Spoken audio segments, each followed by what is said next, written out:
After we buried our parents, my older brother handed me heavy-duty trash bags and gave me exactly 30 minutes to pack up my life and get out of our family home. At the will, reading a few days later, he laughed right in my face, bragging loud enough for the whole room to hear that he made sure I inherited absolutely nothing. But his smug, victorious smile completely vanished when the estate lawyer cleared his throat and read the final section of the will. When the lawyer announced my actual net worth and who truly owned the debt on the house, my brother literally passed out cold on the mahogany floor. My name is Zariah. I am 35 years old, and my golden rule has always been simple: never let them see you sweat. Before I tell you how I legally seized my family's entire estate and left my greedy sister-in-law screaming in a parking lot, let me know where you are watching from in the comments below. Hit that like button and subscribe if you believe the best revenge is silent. Massive success. The smell of white lilies and fried chicken clashed in the humid air of the living room. We had just laid my parents, DeAndre and Yvonne, to rest less than 3 hours ago. The dirt was barely settled over their caskets, but inside their sprawling brick home in the Atlanta suburbs, you would never know a funeral had just taken place. I stood near the massive bay windows in the formal dining room, smoothing down the fabric of my tailored black suit. I held a glass of sparkling water, keeping my face perfectly neutral as I watched the circus unfold around me. I refused to break down. I refused to give them the satisfaction of seeing me vulnerable. My older brother Malik was 38 years old and the undisputed golden child of our family, while I was always viewed as the quiet, unimpressive daughter who just needed to stay out of the way. Malik was the son our parents had orbited. They funded his lifestyle, bailed out his mistakes, and praised his basic existence. Today was supposed to be a day of mourning, a day to honor the sacrifices DeAndre and Yvonne made to build this beautiful life for us. Instead, Malik was treating their post-funeral repast like a Silicon Valley networking mixer. He was wearing a flashy, aggressively tight designer suit that I knew for a fact he had bought on credit. He moved through the crowded living room with a wide artificial smile, shaking hands with our grieving uncles and aunts. I watched him corner our elderly Uncle Thomas near the fireplace. Malik leaned in close, slapping Thomas on the back, while loudly pitching some new cryptocurrency venture. He was actually trying to secure seed money from our relatives, while they were dabbing tears from their eyes. The sheer audacity of it made my stomach turn, but I simply took a slow sip of my water. Let him dig his grave, I told myself. Across the room, the situation was even worse. Malik's wife, Chloe, was putting on a masterclass in entitlement. Chloe was 34, white, and perpetually dissatisfied with everything my family represented. She wore a black cocktail dress that was entirely too short for a repast, paired with stilettos that clicked loudly against the hardwood floors. She was standing by the massive kitchen island, arms crossed over her chest, glaring at the catering staff I had personally hired. My mother, Yvonne, had specifically requested traditional soul food for her repast. It was a celebration of our heritage and her roots. The long tables were lined with silver chafing dishes, filled with baked macaroni and cheese, slow-roasted brisket, candied yams, and buttermilk fried chicken. It was a beautiful spread, prepared by a highly respected local chef. But Chloe was making sure everyone knew exactly how much she despised it. I heard her voice carry over the low hum of conversation. She snapped her manicured fingers at one of the catering servers, a young woman who looked visibly uncomfortable. "Excuse me," Chloe said, her tone dripping with condescension. "Is there a kale salad somewhere? Or literally any gluten-free option? This menu is just so incredibly ghetto. I cannot believe we are serving greasy comfort food to these people." I specifically told Malik we needed to hire the catering team from my tennis club. The server looked down, apologizing softly, but Chloe just rolled her eyes dramatically. She sighed loud enough for the nearest guest to hear. "I swear it is like nobody in this family cares about presentation or class. I will be bloated for a week if I even look at those yams." I gripped my glass a little tighter. My mother had poured her heart into this family, and Chloe could not even show basic respect on the day of her funeral. But I did not march over there. I did not raise my voice. I knew exactly who Chloe was, and I knew exactly who Malik was. They thought they had won. They thought that with our parents gone, they were the new king and queen of this estate. They viewed me as a minor annoyance, a roadblock they could easily bully out of their way. Chloe turned away from the buffet and her eyes locked onto me standing by the window. Her lips curled into a tight fake smile as she strutted across the room toward me. She looked me up and down, her gaze lingering on my unbranded bespoke suit. She always assumed my lack of flashy designer logos meant I was struggling financially. Zariah. There you are, Chloe said, her voice dripping with fake sympathy. You have been hiding over here all afternoon. You really should be mingling, you know. Malik is under so much stress right now managing all the guests and handling the estate preparations. You could at least pretend to help him out. I looked at her, my expression blank. The estate is currently in probate, Chloe. There is nothing to handle today except honoring my parents. Chloe let out a sharp, dismissive laugh. Oh, please. We all know Malik is taking over everything. He is the oldest, and he actually knows how to run things. Plus, your parents practically told us the house is ours. We are already talking to contractors about knocking down that awful wall in the den. This place needs a complete modern overhaul. It is suffocatingly old-fashioned. Before I could respond to her brazen disrespect, Malik appeared beside her. He slid his arm around Chloe's waist, looking completely pleased with himself. His eyes were bright with a greedy kind of energy. Zariah, he said, his tone commanding as if I were one of his employees. Listen, we need to talk about some immediate logistics. Mom and Dad's accounts are locked up until the lawyer finishes his paperwork next week, and the bank is dragging their feet. I kept my eyes locked on his. And what does that have to do with me, Malik? He sighed, rubbing the back of his neck in a pantomime of exhaustion. Chloe found an amazing commercial space for her new wellness brand, and we need to put the deposit down by Tuesday, or we lose the lease. I need you to float us $20,000 right now. He said it so casually, as if he were asking to borrow $20 for lunch. The absolute delusion was staggering. I am not giving you $20,000, Malik, I said, my voice low and steady. We literally just returned from the cemetery. Malik's fake smile dropped instantly. His true nature flared up, aggressive and entitled. Come on, Zariah. Do not play games today. You have been living off Mom and Dad's generosity your whole life. You owe this family. Consider it your contribution for being a background character while I actually build a legacy. I will pay you back the second the estate clears. We both know I am getting the bulk of the liquid assets anyway. The fact that he believed I was the one living off our parents was almost funny. For the last 5 years, I had been the phantom safety net keeping this entire family afloat. But they had no idea. They had no idea about my venture capital firm. They had no idea about the corporate audits I ran or the multi-million-dollar portfolios I managed. And they certainly had no idea about the massive financial secret sitting quietly in a shell corporation under my name. I looked at my brother, taking in his cheap arrogance and his wife's greedy smirk. I took one final sip of my sparkling water. I am not your bank, Malik. If Chloe's wellness brand is so important, you can finance it yourself. Now, if you will excuse me, I am going to pay my respects to Aunt Sarah. I turned and walked away, leaving them standing there fuming. I could feel their eyes burning into my back. I knew this was just the beginning. I knew Malik would not take no for an answer, and I knew Chloe would make it her mission to punish me for denying her. But I did not care. I walked through the house my parents built, feeling the weight of the coming storm. They wanted a war over this estate. They wanted to push me out and take everything for themselves. What they did not realize was that the war was already over, and I had won it 2 years ago. The heavy mahogany front door clicked shut, sealing the house in a suffocating silence. The caterers had packed up the last of the chafing dishes, and the final guest had just pulled out of the circular driveway. I stood alone in the kitchen, gripping the edge of the cold marble island, finally letting out a long, slow breath. The emotional toll of burying my parents was threatening to crash down on me, but I knew better than to drop my guard.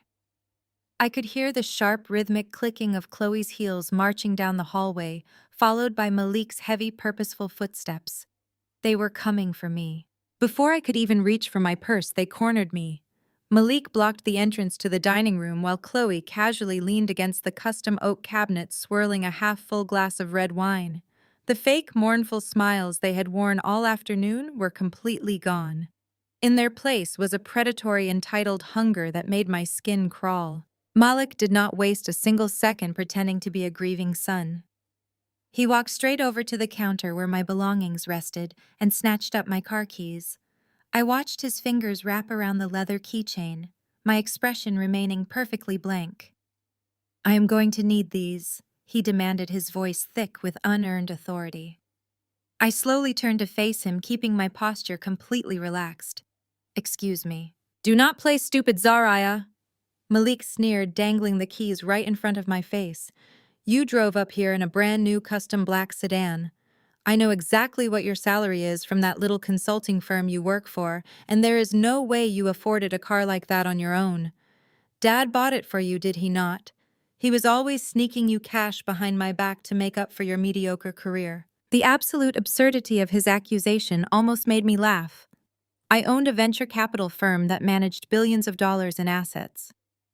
The car parked in the driveway was an armored luxury vehicle driven by my private security detail, paid for entirely by my own massive wealth.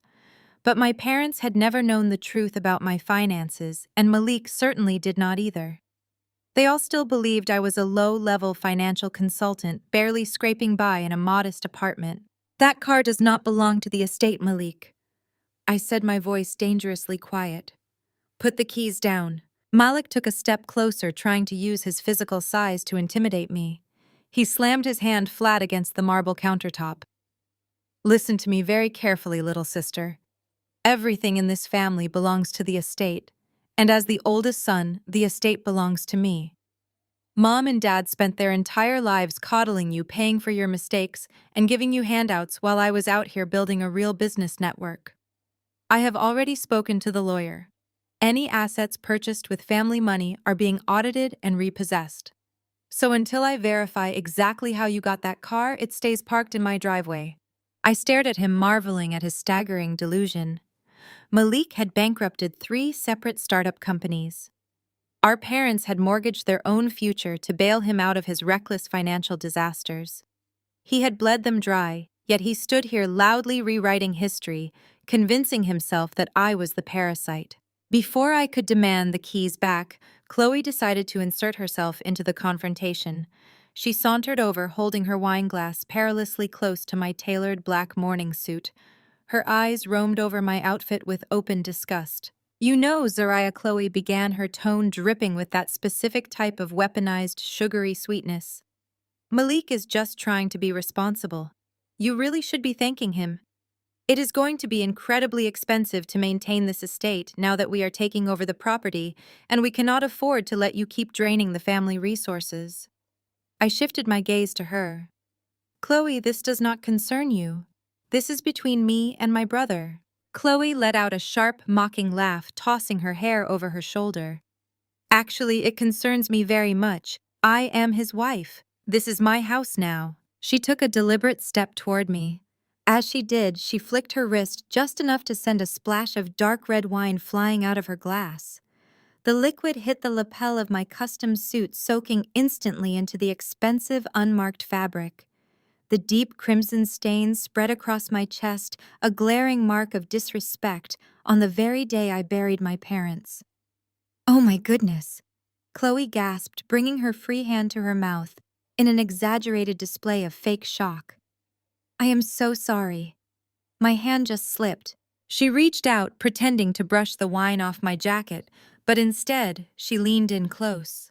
Her face was mere inches from mine, and the sugary sweetness completely vanished from her voice. "It is such a shame about your little outfit," she whispered, her words laced with pure, unfiltered malice. "But let us be honest, Zariah. You never really fit into clothes like this anyway. You never fit into this neighborhood either. All this wealth, all this class, it is just wasted on you.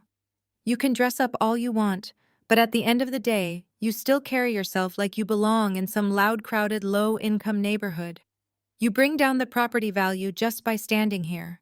The microaggression hung in the air, heavy and suffocating, It was not the first time Chloe had made racist, classist remarks disguised as casual observations. She had always viewed my family's hard-earned wealth as an anomaly, a fluke that she was now entitled to claim for herself. She looked at me, waiting for an explosive reaction. She wanted me to scream. She wanted me to raise my voice, to lose my temper, to give her the angry, unhinged reaction she could use to justify calling the police and having me physically removed from the premises. I looked down at the red wine dripping from my lapel. My heart was pounding against my ribs, a furious, blinding rage threatening to consume me. Every instinct I had told me to snatch the glass out of her hand and shatter her smug illusion of superiority. I wanted to scream at them both. I wanted to tell them that the very floor they were standing on, the marble counters they were leaning against, and the roof over their heads actually belonged to me. But I bit my tongue. I swallowed the rage burning in my throat, forcing my facial muscles to remain completely still. I remembered my golden rule: never let them see you sweat. If I revealed my hand now, if I let them know the true scale of my wealth and power, it would only give them time to prepare. It would give them time to hire lawyers, to hide assets, to brace for the impact. I wanted them completely blind. I wanted them to build their entire future on a foundation of sand, so that when I finally pulled the rug out from under them, the collapse would be absolute. I calmly reached into my pocket and pulled out a pristine white handkerchief. I dabbed at the wine stain on my lapel, my movements slow and deliberate. I looked up at Chloe, meeting her malicious glare with a gaze so cold and empty that her fake smile finally began to falter. "You are right, Chloe," I said, my voice terrifyingly calm. "Accidents happen." I turned my attention back to Malik, who was still gripping my car keys like a trophy. "Keep the keys, Malik. I will arrange alternative transportation." Malik frowned, clearly unsettled by my lack of resistance. He had geared himself up for a massive screaming match, and my total submission threw him off balance.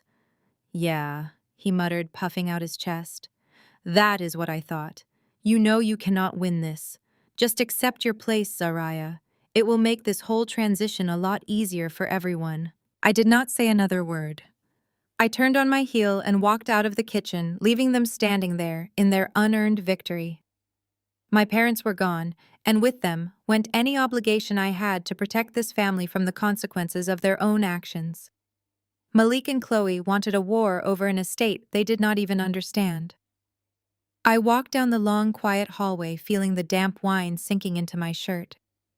They wanted to see me broken, homeless, and begging for scraps. The rain was coming down in sheets, drumming a relentless beat against the slate roof of the porch. I had just disconnected the call with my head of security, instructing him to send the Maybach, when the heavy oak front door swung open behind me. The sudden burst of warm air from inside the house carried the faint, lingering scent of my mother's favorite vanilla candles, clashing violently with the damp chill of the storm. I turned around. Malik was standing in the doorway. The false smile he had plastered on his face for the funeral guests was completely gone, replaced by a rigid mask of arrogant authority. In his left hand, he held a crumpled roll of thick, black plastic. He stepped out onto the porch, ignoring the mist of rain blowing in, and tossed the plastic roll directly at my feet. It hit the wet stone with a dull, heavy slap. 3 heavy-duty trash bags. I stared down at the black plastic, then slowly raised my eyes to meet his. I did not ask what they were for. I knew exactly what this was. This was the ultimate power play. This was the moment he had been dreaming about since we were teenagers, the moment he could finally assert his dominance and physically discard me from the family narrative. "You have exactly 30 minutes, Malik said, his voice hard and uncompromising. "Pack whatever clothes you can fit into those bags and get off my property." "Your property," I repeated, my tone entirely flat. "That is right. My property." He crossed his arms over his chest, his designer suit pulling tight across his shoulders. "I am the eldest son. I am the namesake of this family. Mom and Dad always knew I would be the one to carry the legacy forward. You were just a placeholder, Zaraya, a guest who overstayed her welcome. And now your reservation is officially cancelled." I looked at him, maintaining my absolute stillness. "The estate is in probate, Malik. The will has not even been read yet. You have no legal authority to evict anyone, let alone the daughter of the people who actually built this house. Malik let out a harsh, barking laugh. He reached into his jacket pocket and pulled out his phone, tapping the screen with a smug, theatrical flair. You always think you are so smart reading your little financial blogs and pretending to understand the real world. But I operate on a different level. I already spoke to Mr. Sterling this morning. Hearing our family lawyer's name sent a momentary ripple of surprise through me, but I kept my face frozen. Mr. Sterling was a strict, no-nonsense attorney who had managed our parents' affairs for decades. That is right, Malik continued, feeding off my silence. I had a very long, very productive chat with the estate lawyer while you were busy sulking in the corner today. I explained the situation. I told him that as the rightful heir, I need to secure the premises immediately to protect the family assets. He agreed that the primary beneficiary should have physical control of the estate. He took a step closer, towering over me, trying to use his height to force me to back down. The locks are being scheduled to be changed at exactly 5 o'clock this evening. I have a private locksmith on standby. Anyone who is not on the new approved access list will be treated as a trespasser. And spoiler alert, little sister, you are not on the list. I looked down at the trash bags again. My mother had carefully decorated every room in this house. She had picked out the custom drapes, the imported hardwood floors, the vintage chandeliers. And now my brother was reducing my entire existence in this home to 3 black garbage bags. It was a level of disrespect so profound, so deeply callous, that it bypassed anger entirely and settled into a cold clinical calculation in my mind. Malik checked the heavy gold watch on his wrist. 28 minutes now, he warned, his lips curling into a cruel sneer. I suggest you stop staring at me and start grabbing your cheap suits. If you are not out the door by the time the timer goes off, Chloe and I are going to start throwing your things out the second-story window into the mud. You are incredibly eager to claim a throne you did not build, Malik. I kept my voice barely above a whisper, forcing him to lean in slightly to hear me over the rain. You are moving very fast for a man who has no idea what is actually inside the castle walls. He scoffed, rolling his eyes dramatically. Save the cryptic poetry for someone who cares. You are just bitter because you finally lost. You spent your whole life trying to be the good, responsible daughter, hoping mom and dad would magically decide you were worthy of taking over. But they knew the truth. They knew you do not have the killer instinct required to run an empire. You are weak, Zariah. You always have been. You take whatever people hand you and you say thank you. He pointed a finger aggressively at my chest, stopping just an inch from the fabric of my wine-stained lapel. I am the rightful heir. This house, the business accounts, the cars, it all defaults to me. I made sure of it. I sat by their bedside during those final weeks, and I made sure they understood who the real leader of this family is. You are nothing but a footnote in my legacy. I absorbed his words, letting them wash over me like the cold mist from the storm. He had manipulated our parents in their final days. He had hovered over their deathbeds, whispering poison into their ears, securing his position as the sole inheritor of the physical estate. He was so proud of his manipulation. He thought he had executed a masterclass in deception. He had no idea that I had audited the entire estate 2 years ago. He had no idea that the empire he thought he was inheriting was nothing but a hollow shell of massive debt, a financial crater that I legally owned. 25 minutes. Malik snapped, stepping back into the warmth of the foyer. Do not make me come upstairs and drag you out by your hair. Get your trash and get out.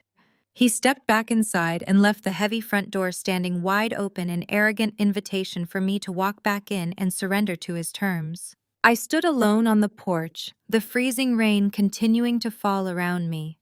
I slowly bent down and picked up the roll of black plastic. The material was rough and cheap against my fingertips. I did not shed a single tear. I did not let my hands shake. I simply gripped the plastic, stepped back over the threshold into the house, and began the long walk up the grand staircase toward my childhood bedroom. I reached the top of the landing and turned down the long carpeted hallway toward my childhood bedroom. The door was already wide open. I stepped into the doorway and stopped cold. Chloe was standing right in the middle of my personal space. She had not even bothered to take off her damp stilettos, leaving a trail of muddy heel prints across the pristine cream-colored rug my parents had bought me years ago. In her hands, she held a stack of my neatly folded sweaters from the dresser. Before I could say a word, she unceremoniously dropped the entire stack into a black trash bag she had already propped open against the bed frame. She let out a heavy, exaggerated sigh, brushing her hands together, as if my clothing was covered in a thick layer of disease. "What exactly are you doing in my room, Chloe?" I asked, stepping over the threshold. My voice was dangerously even, betraying absolutely none of the fury boiling just beneath my skin. Chloe spun around, her eyes widening for a fraction of a second, before her face twisted into a smug, predatory grin. "Helping you pack, obviously," she replied, kicking the heavy trash bag toward me with the toe of her expensive shoe. "Malik said you had 30 minutes, and we both know you are notoriously slow at taking a hint. I figured I would speed up the eviction process." She marched over to my mahogany nightstand and grabbed a handful of framed photographs. One was a picture of me and my father at my college graduation. Another was a candid shot of my mother smiling in the backyard. Without a second thought, Chloe dumped the glass frames directly into the garbage bag. The sharp sound of glass cracking against the hardwood floor echoed in the quiet room. I did not flinch. I did not scream. I simply walked over to the closet and pulled out my structured leather overnight bag. I ignored the plastic trash bags entirely. "You are going to need to clear out the closet, too," Chloe ordered, pointing a manicured finger at the row of my tailored business suits. "We are going to have to gut this entire room straight down to the studs. The energy in here is just so stagnant and heavy." I told Malik this is the only space on the second floor, with enough natural light for my new Pilates studio. "The contractor is coming on Tuesday to rip out these awful built-in bookshelves and install wall-to-wall mirrors. We cannot have your depressing aura ruining my wellness space." She reached into the closet, grabbing a handful of my custom silk blouses, pulling them violently off their velvet hangers. She threw the tangled mess of silk onto the floor at my feet. "You can take this back to whatever subsidized apartment you belong in," Chloe sneered, crossing her arms over her chest. "Or maybe you can finally go stay with one of those broke friends of yours." Honestly, Zariah, Malik and I were talking earlier, and it is actually tragic how you never managed to secure a high-earning husband or a real career. You just clung to DeAndre and Yvonne like a desperate leech. But the free ride is officially over. Malik is cutting the cord. I calmly unzipped my leather overnight bag. I did not look at the clothes on the floor. I did not look at the broken picture frames in the garbage. Instead, I walked over to the hidden compartment in the back of my closet and retrieved a small fireproof lockbox. Inside that box was my encrypted hardware wallet, my primary corporate auditing credentials, and the master access keys to the shell corporation that legally owned the very floorboards Chloe was currently standing on. I placed the lockbox gently into my leather bag. Chloe scoffed, watching me pack with profound disappointment. She wanted a screaming match. She wanted me to beg, to cry, to physically fight her for my belongings so she could play the victim and have Malik call the police. My absolute silence was infuriating her. "Are you deaf?" Chloe snapped, taking an aggressive step toward me. I said, "Pack your trash and get out. You have 20 minutes left before Malik calls the locksmith." I zipped up my leather bag, the heavy brass hardware clicking into place. I picked it up and finally turned to look her dead in the eyes. Her face was flushed with manufactured outrage, her posture rigid with an unearned sense of superiority. She truly believed she was the new matriarch of an empire. She had no idea she was the newly appointed queen of a financial graveyard. "I am packed, Chloe," I said smoothly. She looked at the single leather bag in my hand, then down at the mountain of clothes, shoes, and personal items still scattered across the room. "You are just going to leave all your junk here. I am not your maid Zariah. I am not cleaning up your mess." I looked around the room one last time, committing the scene to memory. I looked at the broken glass, the muddy footprints, the sheer disrespect she had shown to a space my parents had built for me. I felt a cold, sharp smile pull at the corner of my mouth. "You can keep the rest, Chloe. I do not wear dead weight." I walked right past her, my shoulder brushing aggressively against hers, forcing her to stumble back a step to maintain her balance. I did not look back as I walked out of the bedroom and headed down the grand staircase. I could hear her sputtering with indignation behind me, shouting something about how I was a bitter loser who finally knew her place. But her voice simply faded into background noise as I focused entirely on my exit strategy. I reached the bottom of the grand staircase, my leather overnight bag resting securely against my side. The heavy crystal chandelier cast a warm, golden glow over the foyer, illuminating Malik where he stood deliberately blocking the front door. He had his arms crossed tightly over his chest, a smug, triumphant grin plastered across his face. He was waiting for the grand finale. He was waiting for me to drag 3 heavy black trash bags down the stairs, sobbing uncontrollably and begging for a few more days to figure out my living situation. When he saw me carrying only a single sleek piece of luggage, his grin faltered for a fraction of a second. But Malik was never one to let reality interrupt his delusions of grandeur. He quickly recovered his chest, puffing out as he stepped directly into my path, forcing me to stop. "Leaving all your garbage upstairs for my wife to clean up," he sneered, shaking his head in mock disgust. "Typical. You always expect someone else to do the heavy lifting. I should charge you a disposal fee for the mess you are leaving behind." "Move, Malik."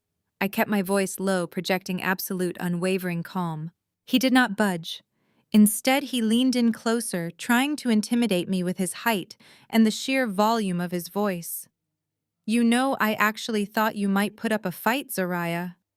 I thought you might finally show a little spine and try to stake a claim on what Mom and Dad left behind. But I guess I gave you way too much credit. You are walking out of here with your tail tucked between your legs just like a coward. You always run away when things get too big for you." I stared at him, my expression completely unreadable. I was quietly calculating the exact amount of debt he was currently standing on. I was visualizing the high-interest bridge loans he was likely already planning to take out against this very property to fund Chloe's lavish, ridiculous lifestyle. It took every ounce of self-control I possessed not to laugh right in his face. "You finally know your place," Malik continued, his voice dripping with venomous condescension. "You are a background character, Zariah. You are the underachieving sister who could never quite measure up to the family name. Now that Mom and Dad are not here to protect you from the real world, you are going to find out exactly how harsh life can be for someone with no ambition and no safety net. Do not bother calling me when you run out of rent money for whatever cheap apartment you end up in. I am cutting off your access to the family accounts first thing tomorrow morning." I adjusted my grip on my leather bag, staring directly into his eyes. "You do not need to worry about my rent, Malik. Just make sure you pay very close attention to your own finances." He let out a sharp, arrogant laugh, completely dismissing my warning. "Get out of my house, Zariah." He finally stepped aside, gesturing dramatically toward the heavy oak door. I reached out, turned the cold brass knob, and pulled the door open. The storm outside had intensified significantly since we arrived from the cemetery. The rain was coming down in thick, heavy sheets, slamming against the pavement and turning the circular driveway into a shallow, rushing river. The wind whipped across the porch, carrying the cold, biting chill of the evening air. I stepped out over the threshold into the damp, freezing air. Behind me, I heard the heavy door slam shut with a resounding, violent thud. A second later, the loud metallic click of the deadbolt sliding into place echoed through the storm. He had locked me out. He wanted to make sure I felt the finality of my eviction. I stood under the shelter of the large front porch, completely shielded from the rain. I reached into my coat pocket and pulled out my phone. I bypassed the standard ride-sharing apps Malik and Chloe assumed I relied on to get around the city. Instead, I opened a highly encrypted communication app and pressed a single speed dial contact. The line connected instantly. "David," I said, my voice cutting cleanly through the loud, relentless sound of the pouring rain. "I am ready. I am coming up the drive now. Ms. Zariah?" David replied, his deep professional voice offering a stark, comforting contrast to the chaotic screaming match I had just endured inside. I slipped my phone back into my pocket and looked down the long, winding driveway. Through the heavy curtain of rain, a pair of piercing bright LED headlights cut through the darkness. A massive, sleek black vehicle turned off the main road and glided smoothly up the private drive. It was not a standard luxury car, and it certainly was not a budget taxi sent to collect the family failure. It was a fully armored Mercedes Maybach customized specifically for my personal security needs. The vehicle was completely blacked out with bulletproof glass, reinforced steel paneling, and an engine that purred with quiet, suppressed power. It rolled to a flawless stop directly in front of the porch steps, the heavy tires splashing softly through the accumulating puddles. David, my head of security and private driver, stepped out into the storm. He was a tall, broad-shouldered man, wearing an immaculate dark-tailored suit. He opened a large black umbrella, completely ignoring the freezing rain, soaking his own shoulders, and walked briskly up the steps to meet me. "Good evening, Ms. Zariah," David said, taking my leather bag from my hand with a respectful, subtle nod. He held the umbrella steady over my head as we walked down the wet porch steps together. "Good evening, David." I stepped into the back of the Maybach, sinking into the plush heated leather seats. The interior of the car was a sanctuary of absolute silence and luxury, completely insulated from the raging storm outside. The soft ambient lighting illuminated the spacious cabin, reflecting off the polished wood trim, and the chilled bottle of sparkling water waiting for me in the center console. David closed the heavy armored door behind me, sealing me inside my real world. He quickly stowed my bag in the trunk and climbed into the driver's seat. He glanced at me through the rearview mirror, his eyes professional and alert. "Back to the penthouse, ma'am." "Yes, David. Take me home." As the Maybach glided smoothly down the driveway, I looked out the tinted window at the sprawling brick estate one last time. I could see the warm yellow lights flicking on in the kitchen.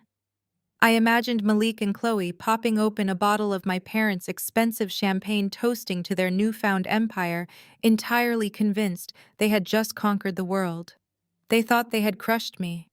They thought they had finally discarded the weak, unimpressive sister like yesterday's trash, cementing their status at the top of the food chain. I leaned back against the headrest, letting the tension bleed out of my shoulders, and allowed a genuine predatory smile to finally break across my face.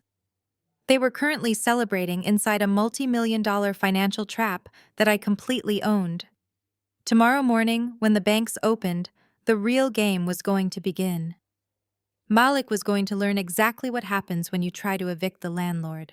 Sunlight poured through the floor-to-ceiling windows of my bedroom, waking me with the quiet, automated hum of the motorized blinds sliding open. I stretched against the high thread count sheets and sat up, taking in the unobstructed panoramic view of the downtown Atlanta skyline. There were no leaky roofs here. There were no drafty windows, creaky floorboards, or outdated fixtures.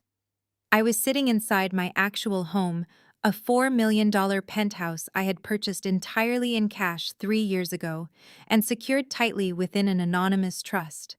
Chloe had told me to go back to my subsidized apartment. If she could see the private keycard access elevator, the imported Italian marble floors, and the wraparound terrace currently gleaming in the morning sun, her head would have spun right off her shoulders. I stepped out of bed and walked barefoot into the kitchen to start my espresso machine. The storm from last night had passed, leaving the city looking washed and vibrant. I felt completely rested. The toxic, suffocating weight of my family's constant demands was gone, severed by the slam of that heavy oak door.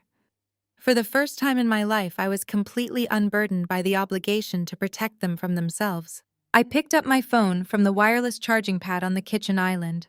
The screen instantly lit up with an absolute avalanche of notifications. I had 72 missed calls, all of them from Malik.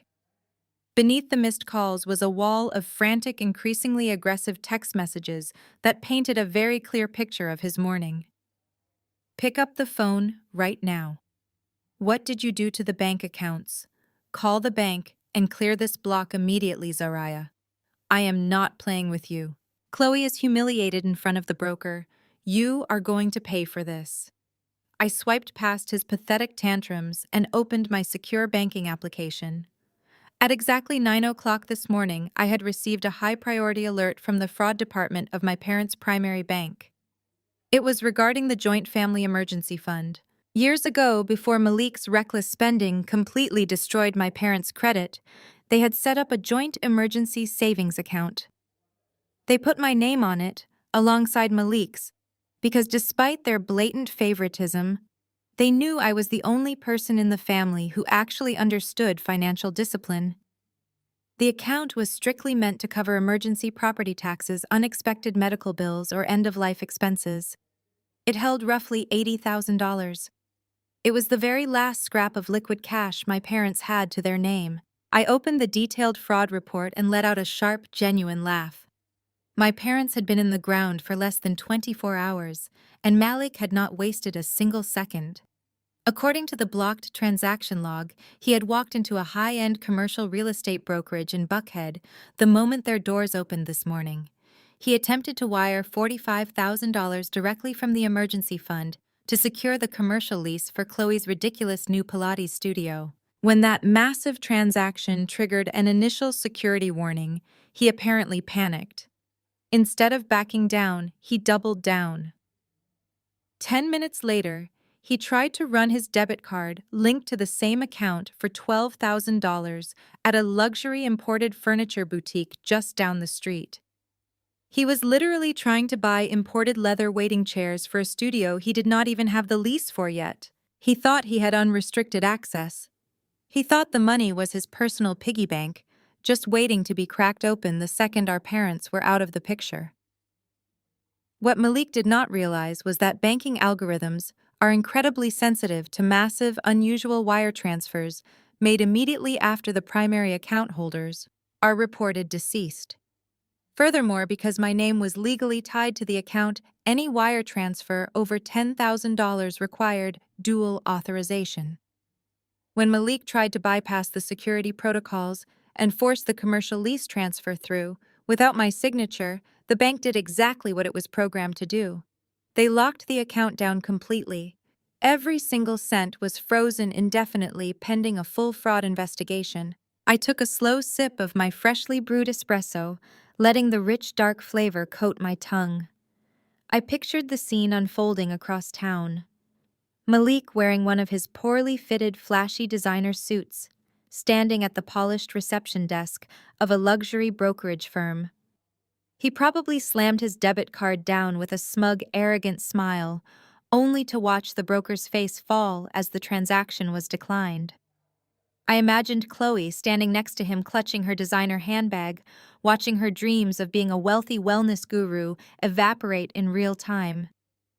They were standing in one of the wealthiest zip codes in the city, completely humiliated, unable to buy a bottle of water, let alone secure a premium commercial lease. Malik was furious because he genuinely believed I had maliciously called the bank early this morning just to cut off his funds. He always needed a scapegoat for his failures, and I had always been his favorite target. His ego was so massive, so completely detached from reality, that he could not comprehend that his own brazen, irresponsible greed was what triggered the fraud alert. He thought he was untouchable. He thought the rules simply did not apply to the golden child. The phone vibrated violently against the marble countertop, shattering the quiet peace of my morning. The screen flashed with Malik's name again. He was relentless. He was backed into a corner, completely broke and desperate to force me into fixing his mess, just like I had always done in the past. I set my coffee mug down. I watched the phone buzz vibrating closer to the edge of the counter. Let him sweat. Let him panic in the lobby of that boutique, while the sales associates whisper behind his back and pretend not to stare. Let Chloe realize that her husband does not actually have the power or the capital he promised her. I let the phone ring until it finally went to voicemail. I needed him perfectly primed, furious, and completely unhinged for the conversation we were about to have. The phone vibrated against the marble countertop for the 73rd time. I watched the screen flash with Malik's name over and over again, letting the sheer desperation of his incoming calls set the tone for the morning. I finally reached out, pressed the green accept button, switched the call to speakerphone, and set the device back down. I took a calm, measured sip of my espresso. "You thieving, bitter little rat!" Malik's voice exploded through the speaker. It was so loud and distorted with rage that the audio actually clipped. Unfreeze the damn account right now. I know exactly what you did, Zariah. You called the bank and locked me out of my own money because you are furious that Mom and Dad left me everything. You are a jealous, broke loser, and I am going to absolutely destroy you for this. I leaned forward, resting my palms flat against the cool marble of the kitchen island. Good morning to you too, Malik. I assume by all this incoherent screaming that your commercial real estate deal hit a slight snag. Do not play smart with me. He roared, his breathing heavy and erratic. In the background, I could hear the sharp, frantic clicking of Chloe's heels pacing back and forth on a hard, polished floor. I could hear her shrill voice whining, demanding that he make me fix it because the commercial broker was threatening to give the studio lease to someone else. I am standing right outside the brokerage firm and Buckhead Malik threatened, his voice dropping into a vicious, menacing register. And I am exactly 2 seconds away from dialing 911. I will have you arrested for grand larceny. I will tell the police you committed wire fraud against the estate. I have Mr. Sterling on speed dial and he will bury you. You are going to spend the next 10 years in a federal prison if you do not call the bank manager and authorize my transfer this exact second. You have no right to touch my money. I let him run out of breath. I let the silence stretch over the open line, amplifying his complete lack of control. I wanted him to hear exactly how unbothered I was by his loud, aggressive posturing. Are you finished throwing your tantrum? I asked, my voice completely stripped of any emotion. Because you are not going to call the police, Malik. You are not going to call Mr. Sterling either. If you dial 911 right now, the only person leaving that brokerage firm in handcuffs is you. You are bluffing, he snapped, but I could hear the slightest tremor of doubt creeping into his voice. You locked the account. You stole my inheritance. I did not have to lift a single finger to lock that account, I explained, speaking slowly, as if addressing a particularly slow toddler. You locked it yourself with your own staggering stupidity. That joint account was flagged and frozen by the bank's automated fraud department. Do you want to know why? Because less than 24 hours after our parents were put in the ground, you walked into a commercial brokerage and attempted to wire $45,000 out of an emergency fund. When that did not work, you ran down the street and tried to swipe a debit card for $12,000 at a luxury furniture boutique. That money is mine! Malik yelled, his voice cracking under the pressure. I am the eldest son. I am the primary heir. I have the right to spend it however I see fit. You have no rights to anything until probate clears Malik. I corrected him sharply. But more importantly, my name is on that specific joint account as a co-signer. The bank has strict anti-money laundering and fraud prevention protocols. Any wire transfer exceeding $10,000 requires dual authorization. You tried to force a massive unauthorized commercial transaction through the system without my signature, to a banking algorithm that does not look like an heir claiming his rightful legacy. That looks like a desperate broke relative committing textbook financial abuse against a deceased party. There was a long, heavy pause on the other end of the line. I could picture the exact moment the reality of his own incompetence washed over him. He had completely played himself. He had walked into one of the wealthiest zip codes in Atlanta, tried to throw his weight around like a billionaire, and triggered a massive federal fraud alert instead. Then call them, Malik demanded desperately, shifting his tactic from screaming threats to aggressive orders. Call the bank right now. Tell the fraud department that you authorized the release of funds. Tell them it is a legitimate estate expense. Tell them whatever they need to hear to push the wire transfer through. Chloe is crying in the lobby. We are looking like absolute fools in front of the leasing agent. A commercial lease for a Pilates studio is not an estate expense, Malik, I replied coldly. Neither are imported leather-weighting chairs. That account was established strictly to cover property taxes, emergency medical bills, and funeral costs. I am not committing bank fraud to fund your wife's imaginary wellness empire. You owe us this. Malik shouted, his desperation peaking into pure panic. You ruined Chloe's dress yesterday. You disrespected us in our own home. You are just a low-level consultant, Zariah. You have no idea how the real world works. If you do not fix this right now, I will call your pathetic little firm. I will speak to your boss.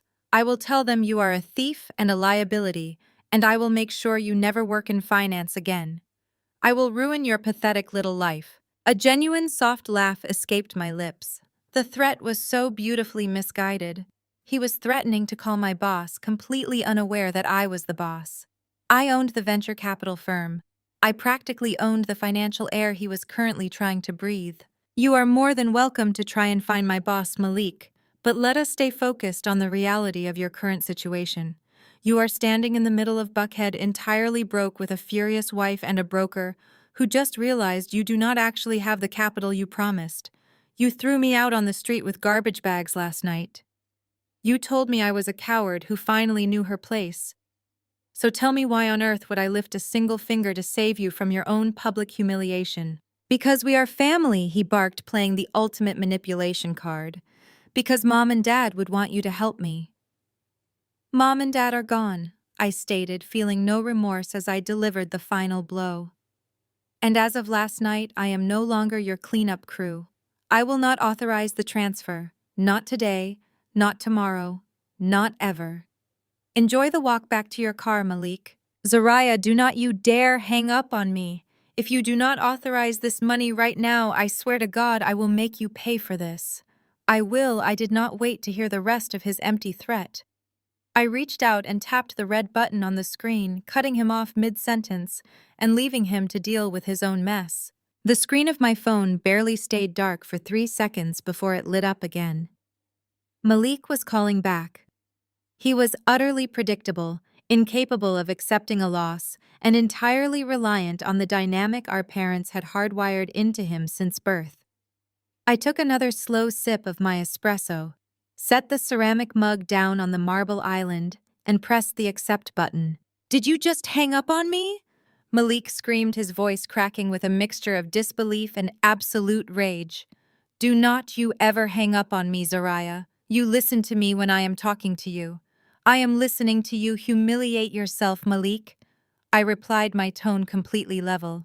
But my patience for your tantrums expired yesterday. You are going to call the bank manager right now, he demanded, his breathing heavy and erratic.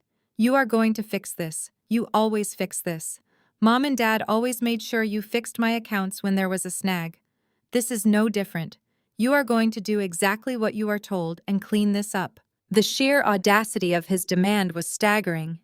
He was a 38-year-old man standing in the middle of a high-end commercial real estate office, throwing a temper tantrum because his little sister refused to facilitate his bank fraud. He truly believed I was nothing more than his personal janitor, a human safety net programmed to catch him every time he jumped off a financial cliff. Fix this, I repeated, letting a cold, sharp laugh slip through my lips. You want me to fix this the same way I fixed your first tech startup? The application you promised Mom and Dad would revolutionize the delivery industry, which actually ended up draining $80,000 of their retirement savings in less than 6 months. Is that how you want me to fix it? That was market volatility, Malik snapped, stumbling over his defense. You cannot predict consumer trends. I am an entrepreneur, Zariah. I take risks. You just sit behind a desk in a cheap suit and crunch numbers.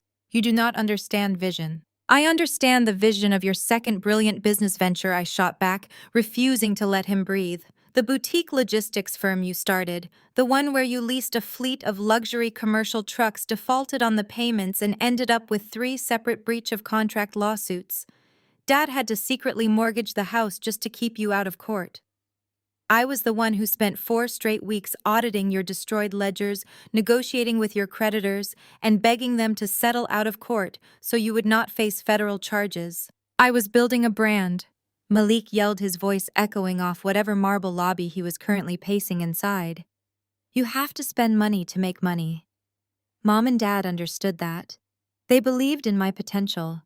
They knew I was building a legacy for this family while you were just punching the clock at some miserable consulting job.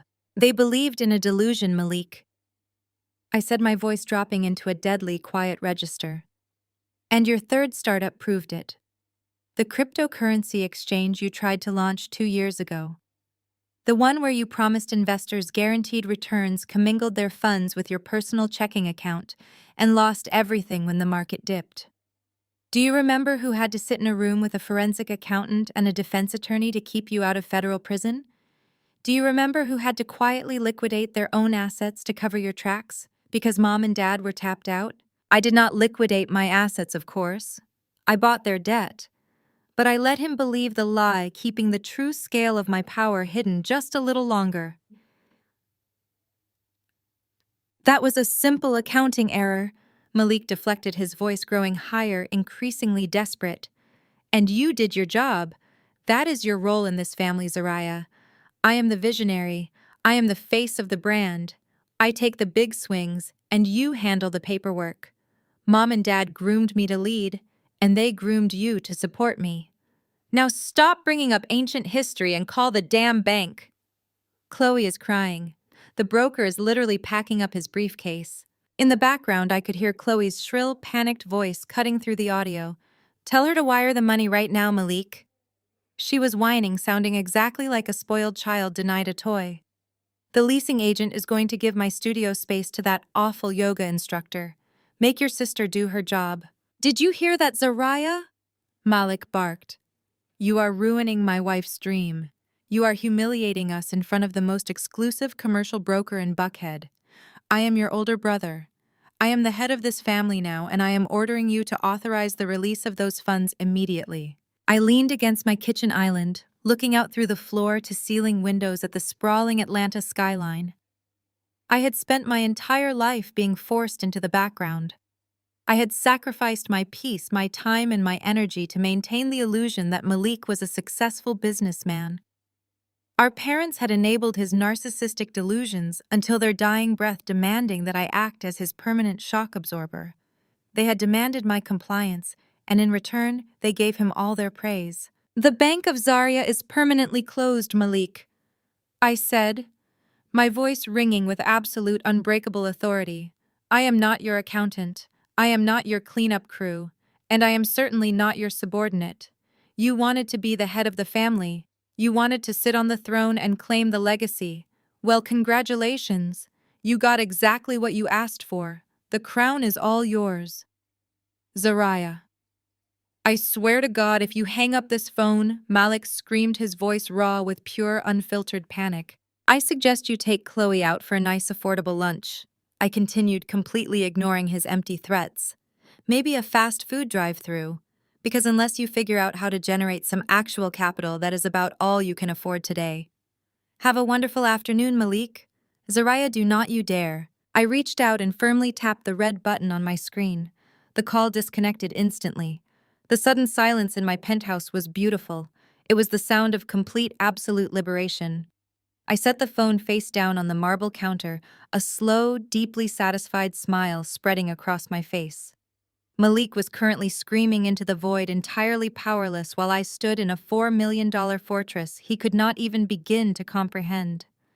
The eviction last night was his opening move, but today the board belonged entirely to me. I set my phone face down on the cool marble and walked away, letting the absolute silence of my $4 million penthouse wash over me. For the next 3 hours, I completely detached myself from the toxic circus my brother had created. I walked into my home office, a massive glass-walled corner room overlooking the bustling Atlanta streets below. I sat down at my multi-monitor setup, logged into my secure corporate servers, and seamlessly transitioned into my actual reality.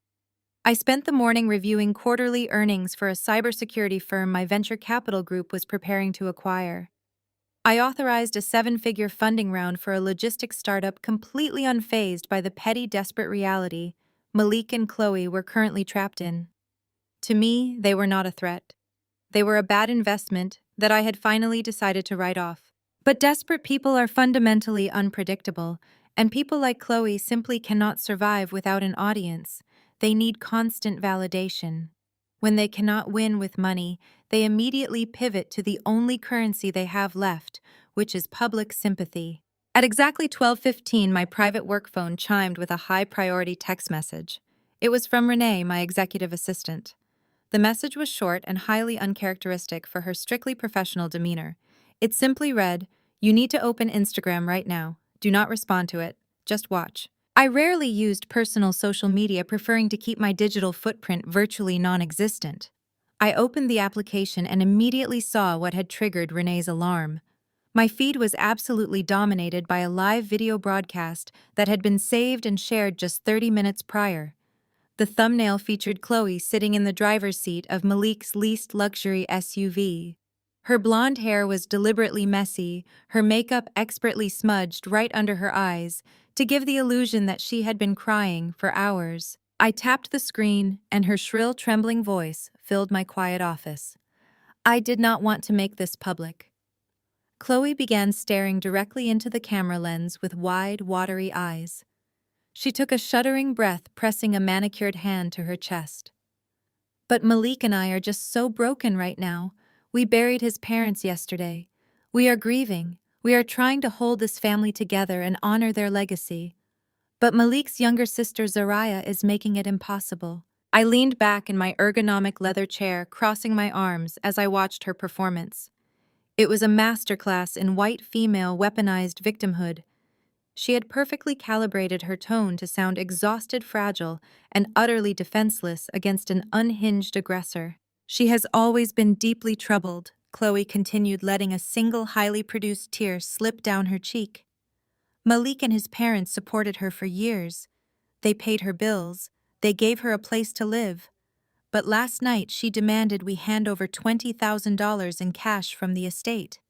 When Malik told her no, when he told her we needed to be responsible with his parents' hard-earned money, she completely lost her mind. She started screaming, destroying things in the house, and told us she was going to ruin us. The absolute audacity of the lie was breathtaking. She was projecting their exact behavior onto me, broadcasting it to the entire city of Atlanta. But she was not finished. We had to ask her to leave the house for our own safety. Chloe sniffled, wiping her eyes with a tissue. And now she has somehow hacked into the family bank accounts. She falsely reported Malik for fraud and had every single cent frozen. We were supposed to sign the lease for my new wellness studio today, a dream my late in-laws wanted me to fulfill. And Zariah destroyed it out of pure, bitter jealousy. She is a broke, toxic, deeply jealous person who cannot stand to see Malik succeed. Please pray for my husband.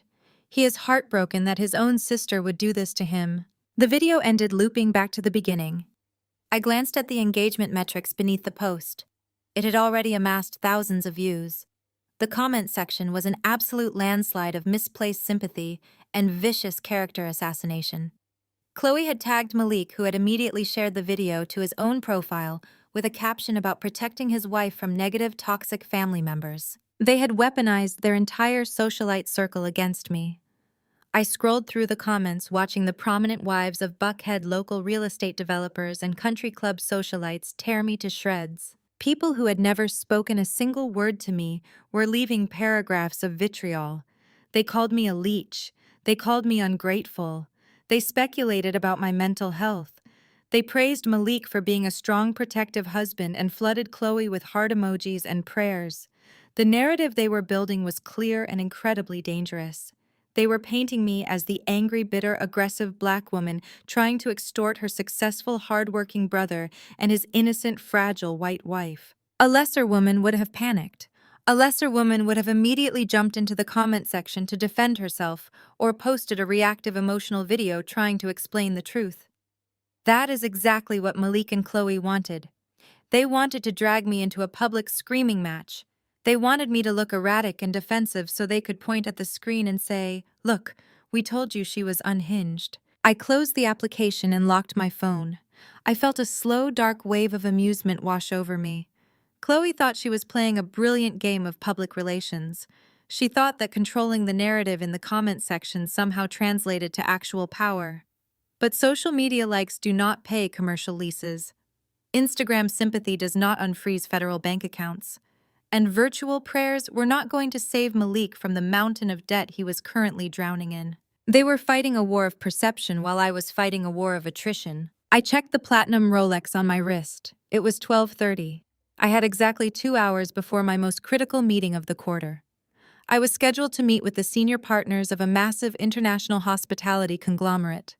We were closing a deal that would secure my venture capital firm a dominant stake in several luxury properties across the Southeast. And conveniently enough, the partners had insisted on hosting this private lunch at the Oak Ridge Country Club. The Oak Ridge Country Club was the most exclusive old money establishment in the entire metropolitan area. It was also the exact same country club where Malik and Chloe spent their weekends pretending to be wealthy.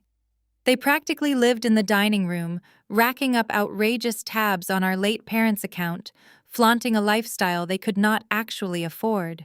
I stood up from my desk and walked into my expansive walk-in closet.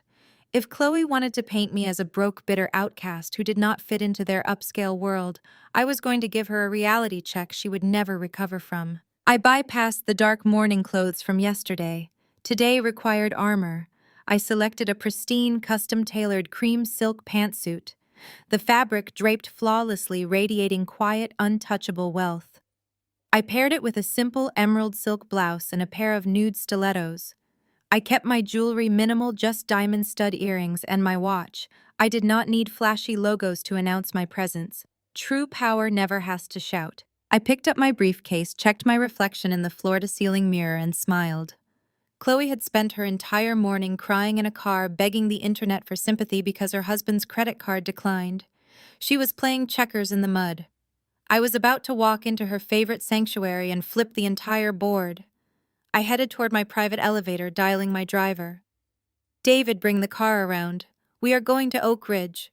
The drive to the Oak Ridge Country Club took exactly 20 minutes. I spent the entire ride in the back of the Maybach, perfectly still, reviewing the final acquisition terms on my encrypted tablet.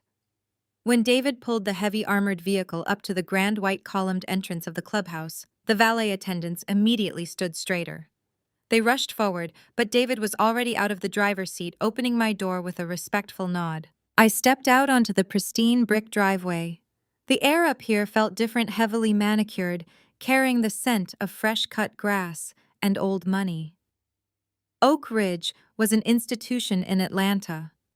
It was the kind of place where generational wealth gathered to conduct million-dollar deals over lukewarm crab cakes and overpriced scotch.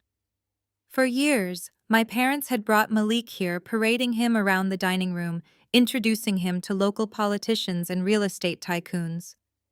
They had desperately wanted him to fit into this world.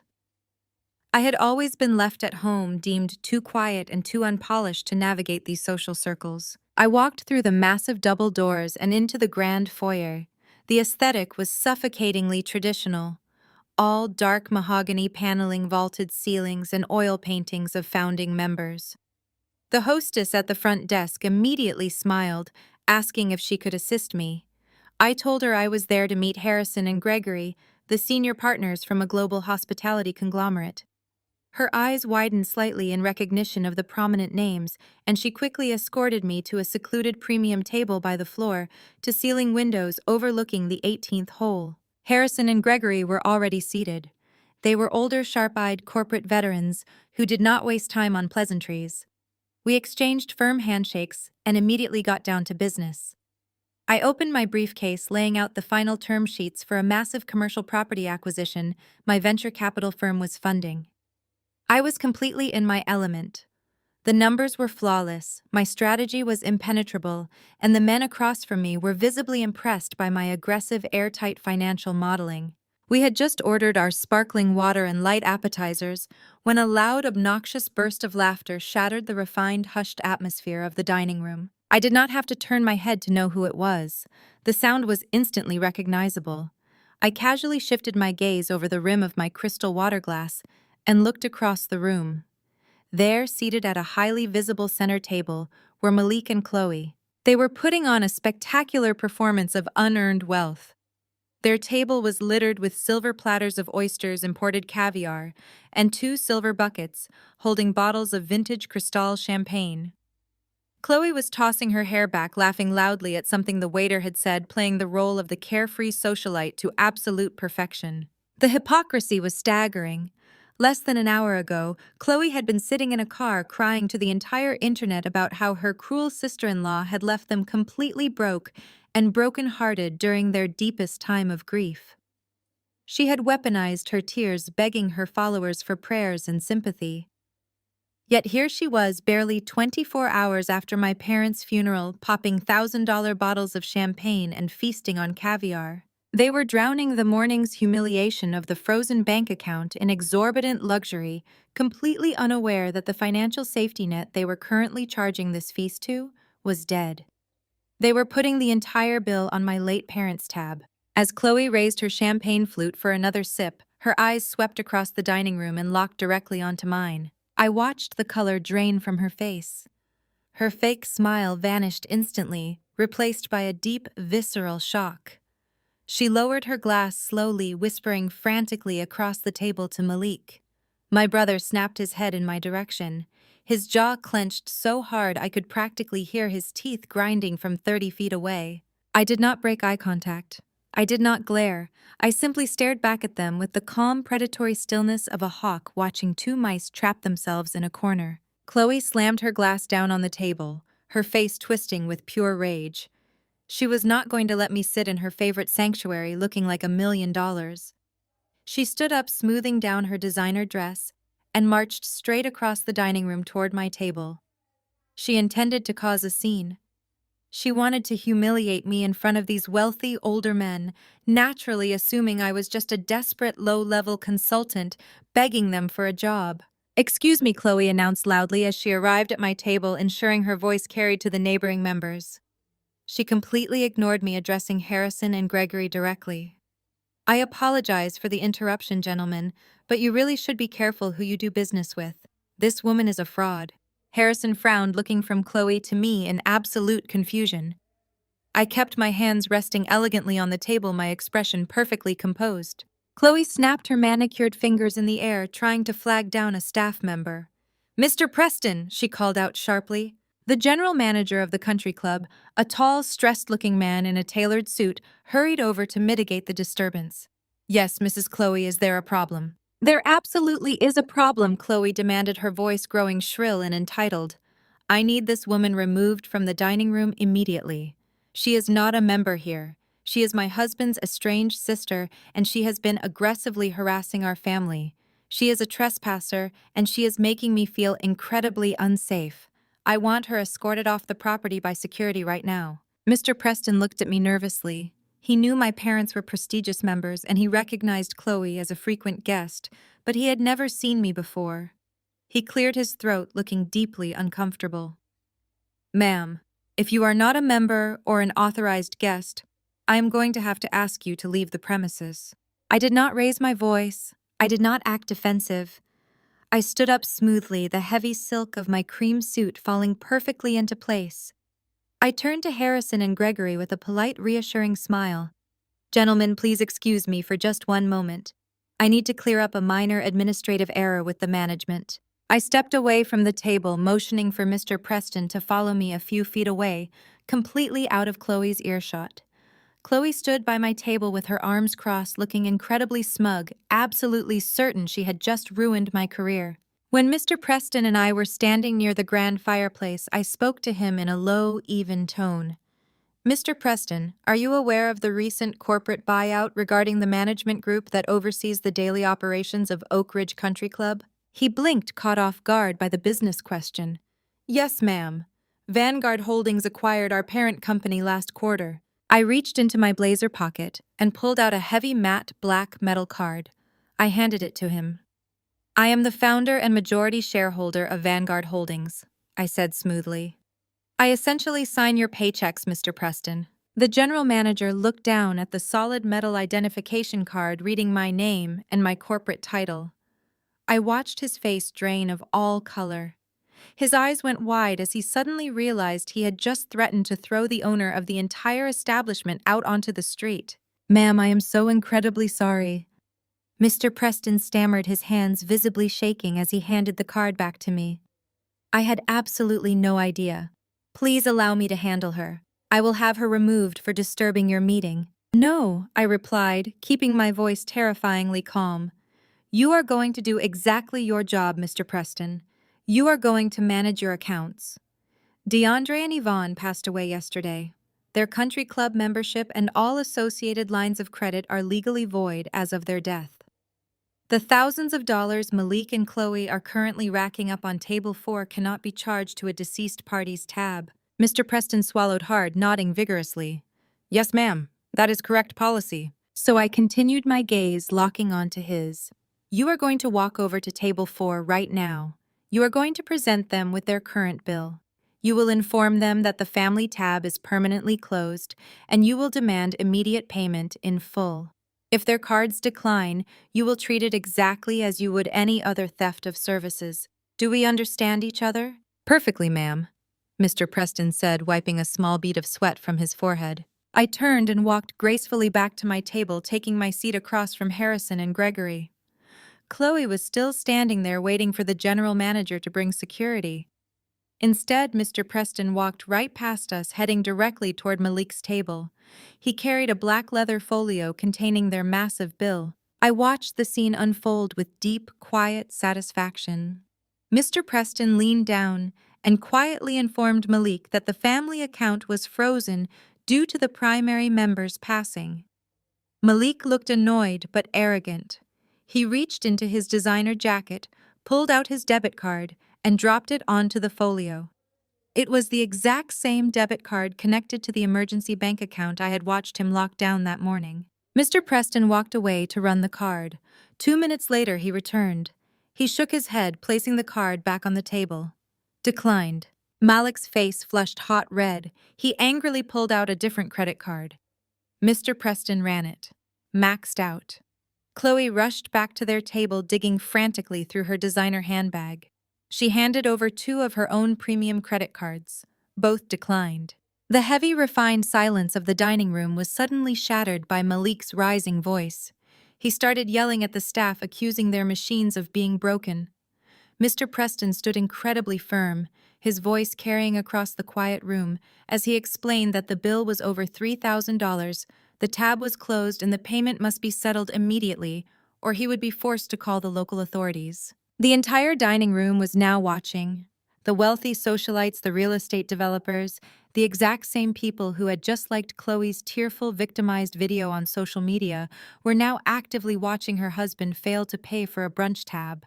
The humiliation was absolute, public, and undeniable. Malik was sweating through his suit. Chloe was burying her face in her hands, completely mortified. With no other options and the threat of police looming, Malik had to pull off his expensive gold watch and hand it to the general manager as collateral, just so they could leave the property without being arrested. Security escorted them toward the grand exit. As they walked past my table, defeated and completely stripped of their dignity, Malik glared at me with an intense, burning hatred. Chloe looked like she wanted to disappear into the floorboards. I did not say a word. I simply picked up my crystal water glass and raised it a few inches in a silent, perfectly executed toast to their departure. Harrison watched the dramatic exit, then looked back at me with a raised eyebrow. Is everything all right over there, Zariah? I set my glass down and smiled warmly at my clients. Everything is perfectly fine, gentlemen. Just a minor accounting issue being resolved. Now shall we discuss the final numbers for this acquisition? I closed the multi-million-dollar deal 20 minutes later. Malik and Chloe drove away from Oak Ridge, utterly disgraced, absolutely certain that I had just gotten some petty revenge by complaining to the manager about their tab. They had no idea that I actually owned the very building they were just thrown out of. They had no idea that the real destruction of their lives had not even started yet. The heavy glass doors of the Vanguard Holdings corporate boardroom slid shut behind me, sealing out the hum of the trading floor. The space was a fortress of modern power, encased in floor-to-ceiling soundproof glass that overlooked the entire financial district. I took my seat at the head of the massive black marble conference table. Waiting for me were the 2 sharpest weapons in my corporate arsenal. Elias, my lead acquisitions attorney, and Valerie, my chief financial officer. They were not just employees. They were apex predators in tailored suits, and they operated with the exact same ruthless precision that I did. You are probably wondering how a 35-year-old black woman ends up owning the country club her golden child brother just got thrown out of. I suppose it is time I properly introduce myself. I do not just crunch numbers for a mid-level firm. I am the founder, managing partner, and majority shareholder of a multi-billion-dollar venture capital conglomerate. We specialize in hostile takeovers, distressed asset acquisition, and aggressive corporate restructuring. I find companies that are bloated, mismanaged, and run by arrogant men who think they are invincible. I quietly buy up their debt, back them into a financial corner, and strip them down to the studs. I built this empire entirely in the shadows. I never flaunted my wealth at family dinners. I never wore flashy designer labels to prove my worth to people who were committed to misunderstanding me. My parents wanted a quiet, compliant daughter who stayed in the background while Malik commanded the spotlight. So I gave them exactly what they asked for. I stayed in the background. But while Malik was busy playing pretend on our parents' dime, I was busy buying the board. I applied my exact corporate acquisition strategy to my own toxic family dynamics. Elias opened a thick leather binder and slid a copy of the probate documents across the cold marble table. He adjusted his glasses, a sharp, predatory smile playing at the corners of his mouth. I just received the confirmation from the county clerk, Elias stated, tapping a gold pen against the document. Malik has officially filed the preliminary paperwork to bypass probate and claim the estate as the primary executor and sole heir. He is moving incredibly fast. He submitted the filings right after the country club incident. He is claiming total ownership of the physical property, the remaining vehicles, and what is left of your parents' checking accounts. Valerie pulled up a complex financial matrix on the massive digital display screen mounted to the boardroom wall. Let him claim it all, she said, her voice dripping with clinical satisfaction. He is sprinting headfirst into a bear trap, and he does not even realize the jaws are already clamped around his ankles. I leaned back in my ergonomic leather chair, steepling my fingers as I looked at the bright red numbers glowing on the screen. The trap Valerie was referring to was my masterpiece. It was a secret I had guarded for 2 agonizing years, a secret that was about to detonate Malik's entire existence. To understand the absolute devastation of the bomb I planted, you have to understand what happened 24 months ago. Malik had launched his third disastrous business venture, a cryptocurrency exchange platform. He promised our parents guaranteed exponential returns and convinced them to leverage their entire lives to fund his seed capital. When the crypto market inevitably crashed, Malik found himself facing massive immediate margin calls. His investors threatened federal lawsuits. Instead of acting like a man and facing his failures, Malik panicked. He begged our parents for a bailout. DeAndre and Yvonne, completely blinded by their unwavering devotion to their golden child, did the unthinkable. They secretly took out a massive high-interest second mortgage on the family estate to cover his debts and keep him out of prison. They drained every drop of equity from the only asset they had left. 6 months later, they could not make the exorbitant monthly payments. The bank sent a formal notice of default. They were exactly 30 days away from a public foreclosure. They were going to lose the house, their dignity, and their standing in the affluent suburban community they worshipped. And where was Malik when the foreclosure notices arrived? He turned his phone off and took Chloe on a 2-week vacation to Tulum to clear his head, leaving our parents crying in their kitchen, terrified of being thrown out onto the street. They called me in tears, begging me to look over their finances and find a miracle. I looked at their ledgers and saw nothing but scorched earth. The bank was coming for the keys, and they had absolutely zero legal recourse. So I did what I do best. I executed a hostile takeover.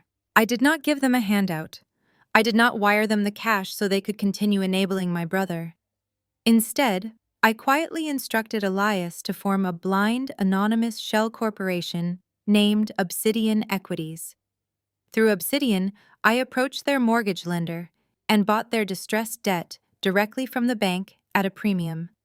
I paid off the entire $2.5 million default in a single untraceable wire transfer. I purchased the paper, the liens, and the deed of trust. My parents never knew it was me. Elias sent them a formal letter on behalf of Obsidian Equities, stating that a private investment firm had purchased their loan portfolio. The letter informed them that due to an internal restructuring grace period, their monthly payments were suspended indefinitely as long as they resided in the home. They thought it was a clerical miracle. They thought God had intervened to save their reputation. They had no idea their unimpressive daughter had just become their absolute, undeniable landlord. I legally owned the family estate. I held the sole power of foreclosure. I let them live out their final years in peace, completely protected from the consequences of their son's devastating greed. And now my parents were gone. The protective grace period I had secretly granted them died the moment they took their last breaths. Let us review the current liability matrix, I said, bringing my focus back to the boardroom. Give me the exact numbers, Valerie. Valerie tapped her tablet, updating the display on the wall. When you purchased the distressed debt 2 years ago, the principal balance was $2.5 million. However, per the original terms of the loan agreement, that Obsidian Equities acquired interest and late penalties continued to accrue on paper even while the collection was paused. The current total liability attached to that property stands at exactly $2.9 million. Elias leaned forward, resting his forearms on the marble table. And because Malik is officially bypassing probate to claim the physical estate, he is legally accepting all encumbrances attached to the property. He thinks he is inheriting a multi-million-dollar mansion free and clear. In reality, he is legally assuming a $2.9 million debt that is immediately payable in full upon the transfer of the deed. He is inheriting a financial black hole. I said, a slow, dangerous smile spreading across my face. Precisely, Elias confirmed. As soon as Mr. Sterling reads the will and officially executes the transfer of the estate to Malik, the debt triggers. Malik becomes personally liable for the entire balance. And because Obsidian Equities holds the first position lien, you have the absolute legal right to demand immediate repayment or seize his assets to satisfy the debt. I looked at the glowing numbers on the screen, feeling a deep, profound sense of closure. Malik had spent my entire life belittling me. He had handed me trash bags and told me I was a coward who belonged in the gutter. He had allowed his arrogant, racist wife to pour wine on my mourning clothes and treat me like a servant in the very house I had secretly saved from the auction block. They operated with such malicious, unearned confidence because they believed they held all the leverage. They thought the game was over. Prepare the collection notices, I instructed Elias, my voice sharp and decisive. I want the demand letters drafted, verified, and ready for deployment. When the will reading concludes, I want Obsidian Equities to strike immediately. No grace periods. No negotiations. It is already done, Zariah, Elias replied, tapping his gold pen against the binder. The paperwork is locked and loaded. The moment he signs his name to claim that house, he legally signs his own financial death warrant. I nodded, feeling the adrenaline of a perfect acquisition coursing through my veins. The trap was set completely invisible and totally inescapable. Malik and Chloe were about to learn a very brutal lesson about corporate warfare. You do not get to evict the bank, and you certainly do not get to disrespect the creditor holding the keys to your entire life. Just as I was about to dismiss the meeting and leave the Vanguard Holdings boardroom, a sharp, high-pitched chime echoed through the room. Valerie, my chief financial officer, looked down at her tablet. The screen was flashing with a priority red notification. She swiped her finger rapidly across the glass, sending the new encrypted data stream directly to the main wall display. Her perfectly arched eyebrows shot up in a display of genuine, unfiltered shock. Zaria, you are going to want to sit back down for this, Valerie stated, her voice tight with disbelief. The monitoring algorithms we placed on Malik's social security number and the estate's tax identification just triggered a massive high-priority hit. I slowly lowered myself back into my ergonomic leather chair, my eyes locking onto the massive digital display. Show me exactly what my brother is doing, Valerie. Valerie tapped her screen, bringing up a highly detailed loan origination document. Malik did not just stop at trying to drain the frozen emergency fund this morning. After his humiliating exit from the country club, he apparently panicked and found a predatory secondary commercial lender. He has just formally applied for a high-interest, short-term commercial bridge loan. He is attempting to leverage the physical estate as collateral to borrow a staggering $500,000 in immediate liquid cash. Elias stood up, walking closer to the glowing screen. He adjusted his glasses to read the fine print of the lending terms, letting out a low whistle of absolute disbelief. "This is financial suicide," Elias muttered, shaking his head. "He is signing a promissory note with 22% interest compounding monthly with a balloon payment due in exactly 90 days.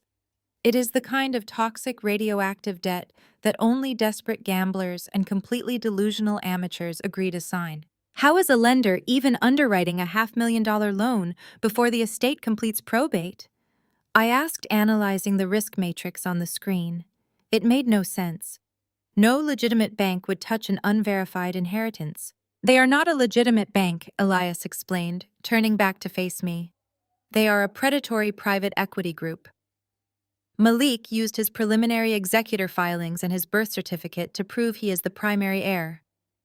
This shadow lender is willing to front the cash based purely on the sheer appraised value of the property in this zip code, assuming it is owned free and clear.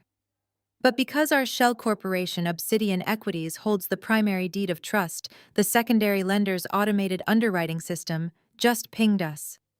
They need the primary lien holder to essentially sign off or stay silent to let the secondary loan process. I kept my face perfectly still, absorbing the sheer scale of his reckless entitlement.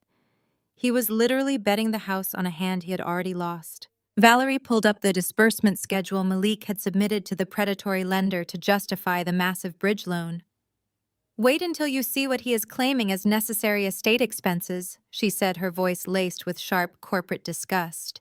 "It is not just for Chloe's imaginary Pilates studio. The cash is earmarked for a catastrophic shopping list of luxury liabilities." She began highlighting sections of the document in bright yellow. He requested $150,000 to clear Chloe's hidden maxed-out credit cards. He listed $80,000 for a down payment on a brand-new custom-ordered G-Wagon to replace his current leased vehicle, citing it as an essential company car. He marked $50,000 for custom architectural blueprints and immediate demolition work for the estate remodeling. The remaining $220,000 is flagged for immediate personal liquid disbursement to a checking account solely in Chloe's name. I stared at the screen. They were literally spending money that did not exist. They were actively digging a financial grave so deep they would never see sunlight again. It was a level of arrogant, unchecked consumption that I had only ever seen before in the bloated, failing tech companies my venture capital firm dismantled for sport. Elias turned to me, his gold pen poised over his tablet, waiting for my directive. "As the primary creditor of the estate, we have the absolute legal right to block this secondary lien. I can send a cease and desist order to this predatory lender right now, citing the impending probate transfer and our existing $2.9 million claim. It will kill Malik's bridge loan instantly. His account will stay empty. Chloe will not get a single dime for her studio or her credit cards, and the G-Wagon order will be canceled today." I sat in the silence of the boardroom processing the strategic options. If I instructed Elias to block the loan, Malik would hit a brick wall this afternoon. He would suffer the immediate, crushing humiliation of being entirely broke. He would have to go back to the drawing board furious and empty-handed. But if I let the loan process, he gets the rope he so desperately wants to hang himself with. If I authorize this transaction, he will take that $500,000 and immediately blow it on non-refundable luxury assets and irreversible vanity projects. When Mr. Sterling finally reads the will and the massive estate debt triggers, Malik will not just owe me the house. He will be personally on the hook for a predatory $500,000 loan with absolutely zero assets to back it up. He is personally guaranteeing the bridge loan. When I foreclose on the estate, the secondary lender will come after him personally for the $500,000. It was the difference between giving an opponent a bloody nose and completely erasing their financial existence. My golden rule was to never let them see you sweat, but my secondary rule in business was even more crucial. When an arrogant man insists on destroying himself, never stand in his way. Do not block it, I said, my voice cutting through the quiet boardroom with icy surgical precision. Elias stopped. Valerie looked at me, a slow, wicked smile spreading across her face as she realized exactly what play I was calling. You want to let the transaction clear, she asked, confirming the lethal strategy. Authorize the clearance from Obsidian Equities, I commanded, leaning forward and resting my hands flat on the black marble table. Let the secondary lender approve the bridge loan. Let Malik sign the high-interest promissory note. I want him to get exactly what he is asking for. Let the $500,000 hit his account this afternoon. Elias typed rapidly on his screen. He is signing his own death warrant, Soraya. Once he spends that cash, he cannot hide behind the estate's probate protections. He will be facing total inescapable bankruptcy, and Chloe will be dragged right down into the mud with him. Exactly, I replied, standing up from my chair and buttoning my tailored silk blazer. Chloe wanted to act like a wealthy, untouchable socialite. Malik wanted to play the role of the visionary patriarch, tearing down walls and buying luxury fleets. Let them play. Let them go to the car dealership today and sign the paperwork. Let them hire the demolition crew. Let them feel the absolute intoxicating rush of unearned wealth. I want them flying higher than they have ever flown in their entire lives, because the higher they fly, the more bones they are going to break when they hit the pavement. Elias tapped his screen one final time, pushing the digital authorization through our encrypted servers. Clearance granted. The bridge loan is approved by the primary lien holder.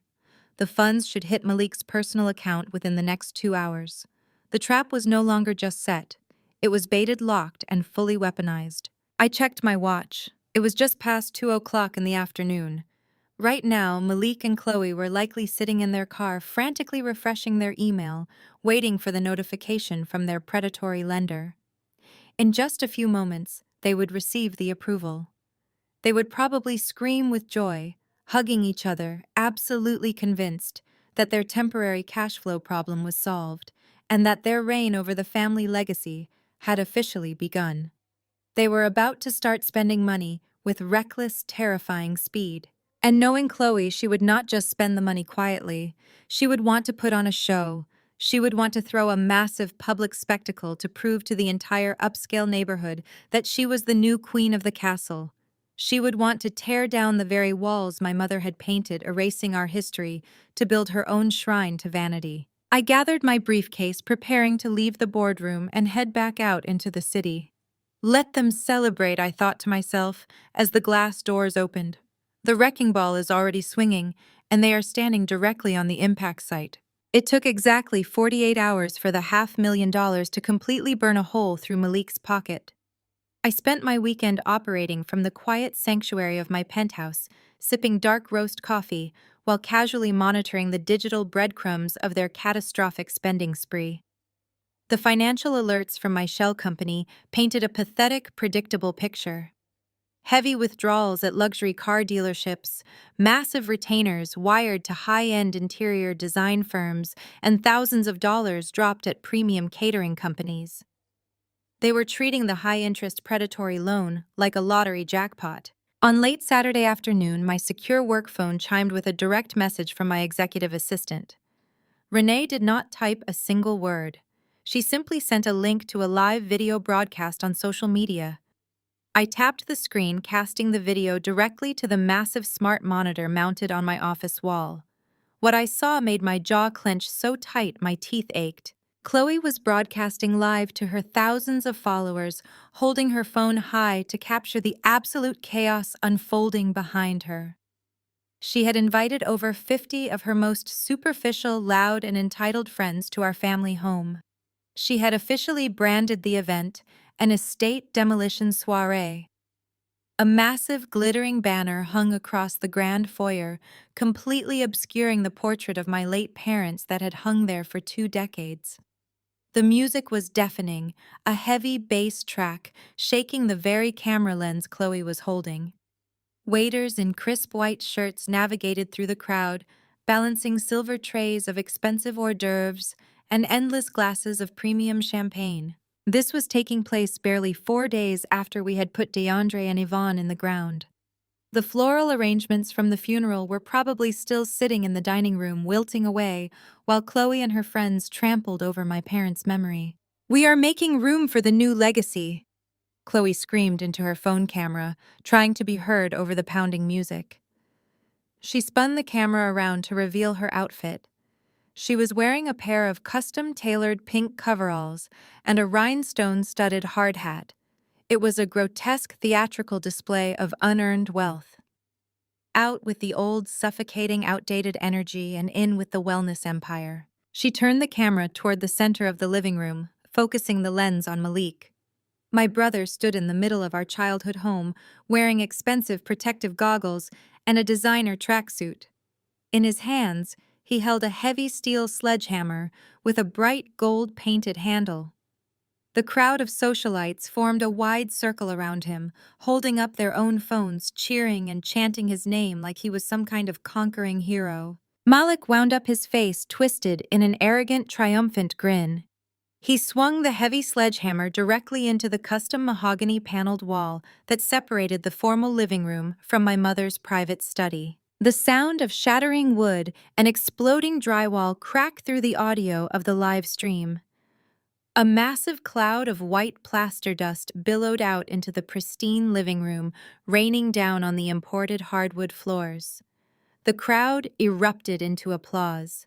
Chloe squealed with delight, taking a sip of her champagne and posing for a selfie with the fresh, jagged hole in the wall as her backdrop. My mother had cherished that house. She had spent years saving and planning to perfect the crown molding, the custom-built shelving, and the elegant architecture. She had poured her soul into making that estate a beautiful, welcoming home.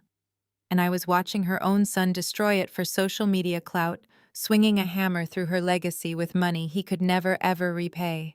They were literally destroying a house they did not own. Suddenly, a piercing, high-pitched alarm sliced through the quiet atmosphere of my penthouse office. A flashing red critical alert completely overtook my secondary computer monitor. It was an automated high-priority warning from the Obsidian Equities Property Management Protocol. When I secretly bought the distressed debt on the estate 2 years ago, I legally required the property to be outfitted with commercial-grade hazard monitoring as a strict condition of my parents' suspended mortgage payments. The system included advanced environmental sensors, acoustic monitors, and structural integrity alarms wired directly to my firm's private security servers to protect my multi-million-dollar asset. I pulled up the diagnostic readouts, my eyes scanning the rapidly updating data matrix. This was not a simple noise complaint triggered by the loud music. It was a severe structural warning. The acoustic sensors embedded deep within the foundation were registering critical repeated impacts against a primary load-bearing wall. Malik was not just knocking down decorative drywall for a cute Instagram post. In his absolute staggering ignorance, he was blindly swinging a heavy steel sledgehammer directly into the central support beam that held up the entire second floor of the East Wing. He was actively structurally compromising a nearly $3 million asset that legally belonged to me. I looked back up at the live stream playing on my wall monitor. Chloe had moved the camera closer to the destruction, peering through the gaping hole Malik had just smashed open. The dust was clearing, revealing the layout of my mother's private study on the other side. My blood ran completely cold. The heavy oak desk where my mother used to sit and balance the family checkbook was pushed against the far wall, now covered in a thick layer of white plaster dust. Right on the corner of that desk, sitting precariously close to the edge, was a small, worn, dark green leather-bound book. It was my mother's personal journal. She had carried that book with her for 3 decades. She had documented our family history, her secret family recipes, her prayers, and her most private, quiet thoughts on those pages. It was the single most precious item in that entire sprawling estate. It held genuine, irreplaceable, profound emotional value to me. And right now, Chloe was resting her sweating, half-empty crystal champagne flute directly on top of it, using my mother's life story as a cheap drink coaster while the ceiling vibrated dangerously above her head. I did not hesitate. I reached forward and slammed my laptop shut. The time for passive observation, for waiting in the shadows and letting them dig their own graves, was officially over. They were actively destroying my property, creating a massive liability hazard, and profoundly disrespecting the only piece of my mother's legacy I actually cared to preserve. I was not going to sit back and watch them ruin that journal for the sake of a party. I pulled my phone from my pocket, my knuckles white as I gripped the device. I bypassed my assistant and dialed my private security detail directly. David? I said, my voice cutting through the quiet air of my office with razor-sharp, lethal precision. Bring the Maybach around to the private garage entrance immediately. We are going back to the estate. David drove the armored Maybach with calculated aggression, cutting straight through the line of luxury rideshare vehicles idling outside the estate gates. The upscale neighborhood was practically vibrating from the heavy bass thumping against the brick walls of my parents' home. A makeshift valet stand had been set up at the edge of the driveway, run by a teenager in a cheap vest, who waved his hands frantically to stop us. David did not even tap the brakes. He glided the massive black vehicle past the valet and parked directly on the front lawn, the heavy tires sinking deliberately into my mother's meticulously manicured hydrangeas. I did not care about the landscaping today. I stepped out of the car, the humid Atlanta air immediately wrapping around me. The front door was propped wide open, spilling harsh, throbbing club music out onto the porch. I adjusted the cuffs of my cream silk blazer and walked up the steps, my stilettos clicking sharply against the stone. David followed exactly 2 paces behind me, a silent, imposing shadow ready to intervene the second I gave the signal. The inside of the house was an absolute desecration. A thick, choking cloud of white plaster dust hung in the air, coating the crystal chandelier and the dark hardwood floors. Dozens of Chloe's pretentious friends were crowded into the foyer and formal living room, shouting over the music and snapping photos of the destruction. I walked straight into the chaos. I did not ask for permission to pass. I moved with a cold, terrifying velocity that made the crowd instinctively part ways. Socialites in expensive cocktail dresses and men in casual tailored suits scrambled backward, pulling their drinks out of my path. They stared at me, whispering to each other, wondering who this woman was radiating such lethal, unbothered authority. I ignored them completely. My eyes were locked onto a single target across the room. Through the jagged, gaping hole Malik had just smashed into the wall, I saw my mother's heavy oak desk. And there, exactly as I had seen on the live broadcast, was her green leather-bound journal. A fresh, sweating glass of pink champagne rested heavily on its cover, leaving a dark, spreading water ring on the fragile leather. Chloe was standing inches away in her ridiculous pink coveralls, throwing her head back in laughter at something a guest had said. I stepped through this dust cloud and crossed the threshold into the study. But before my hand could even brush the edge of the desk, a heavy, sweat-drenched arm slammed against the doorframe, physically barricading my path. "What the hell are you doing in my house?" Malik roared, his voice booming over the heavy bass of the music. He stood there panting, his designer tracksuit covered in white dust, gripping the gold-painted sledgehammer in his right hand. His eyes were wide and frantic, fueled by adrenaline and the sheer toxic arrogance of performing for an audience. I stopped, my face inches from his arm. I did not blink. I did not back away. "Move your arm, Malik," I said, my voice dropping to a terrifyingly quiet register that cut through the noise of the party like a scalpel. "I am here for one thing, and then I am leaving." "You are not here for anything," he spat, bringing his face closer to mine, trying to use his height to force my submission. "You were evicted, Zariah. You are a hostile trespasser on private property. You do not get to just waltz back in here because you feel nostalgic. I own this estate. I am the executor. I make the rules, and my first rule is that you are permanently banned from walking through those front doors." I looked at the sledgehammer in his hand, then back up to his furious, sweating face. "You do not own anything yet, Malik. You are throwing a demolition party in a house that is still tied up in probate using money you borrowed at 22% interest. You are literally destroying the collateral for your own predatory loan before the ink is even dry." His jaw locked tight. He had no idea how I knew the exact terms of his financial suicide, and the sudden realization that I was tracking his every move made the panic flash hot and bright in his eyes. He hesitated, his grip on the doorframe slipping for a fraction of a second. That was all the time I needed.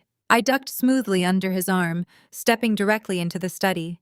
Chloe shrieked as I walked right up to her, snatched her sweating champagne flute off my mother's journal, and dropped the glass directly into the trash can beside the desk.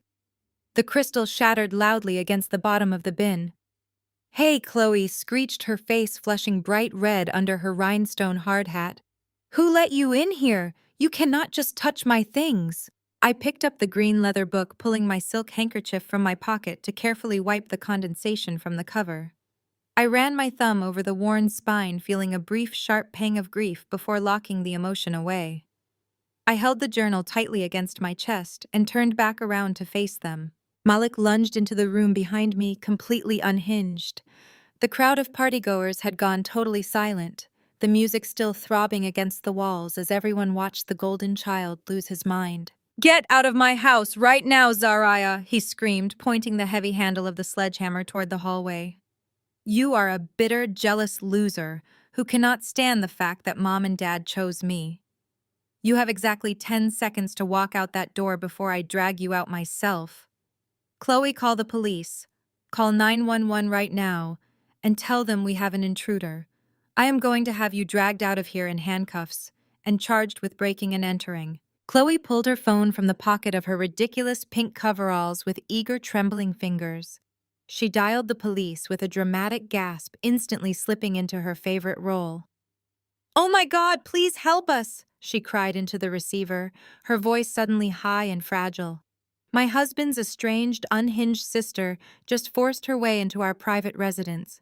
She has her massive bodyguard with her, and she is trying to steal our valuables. Please send officers immediately. We are terrified." She hung up the phone and shot me a venomous, triumphant smile. "You are done, Zariah. You are going to leave this house in the back of a squad car, and I'm going to make sure every single one of my followers sees the mugshot." I did not flinch. I carefully tucked my mother's journal under my arm.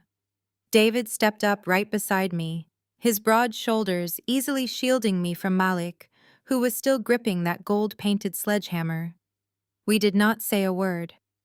I simply stood in the center of the dusty, ruined study, watching the two of them gloat over a victory they had not actually secured. The heavy bass of the party music had finally been cut off.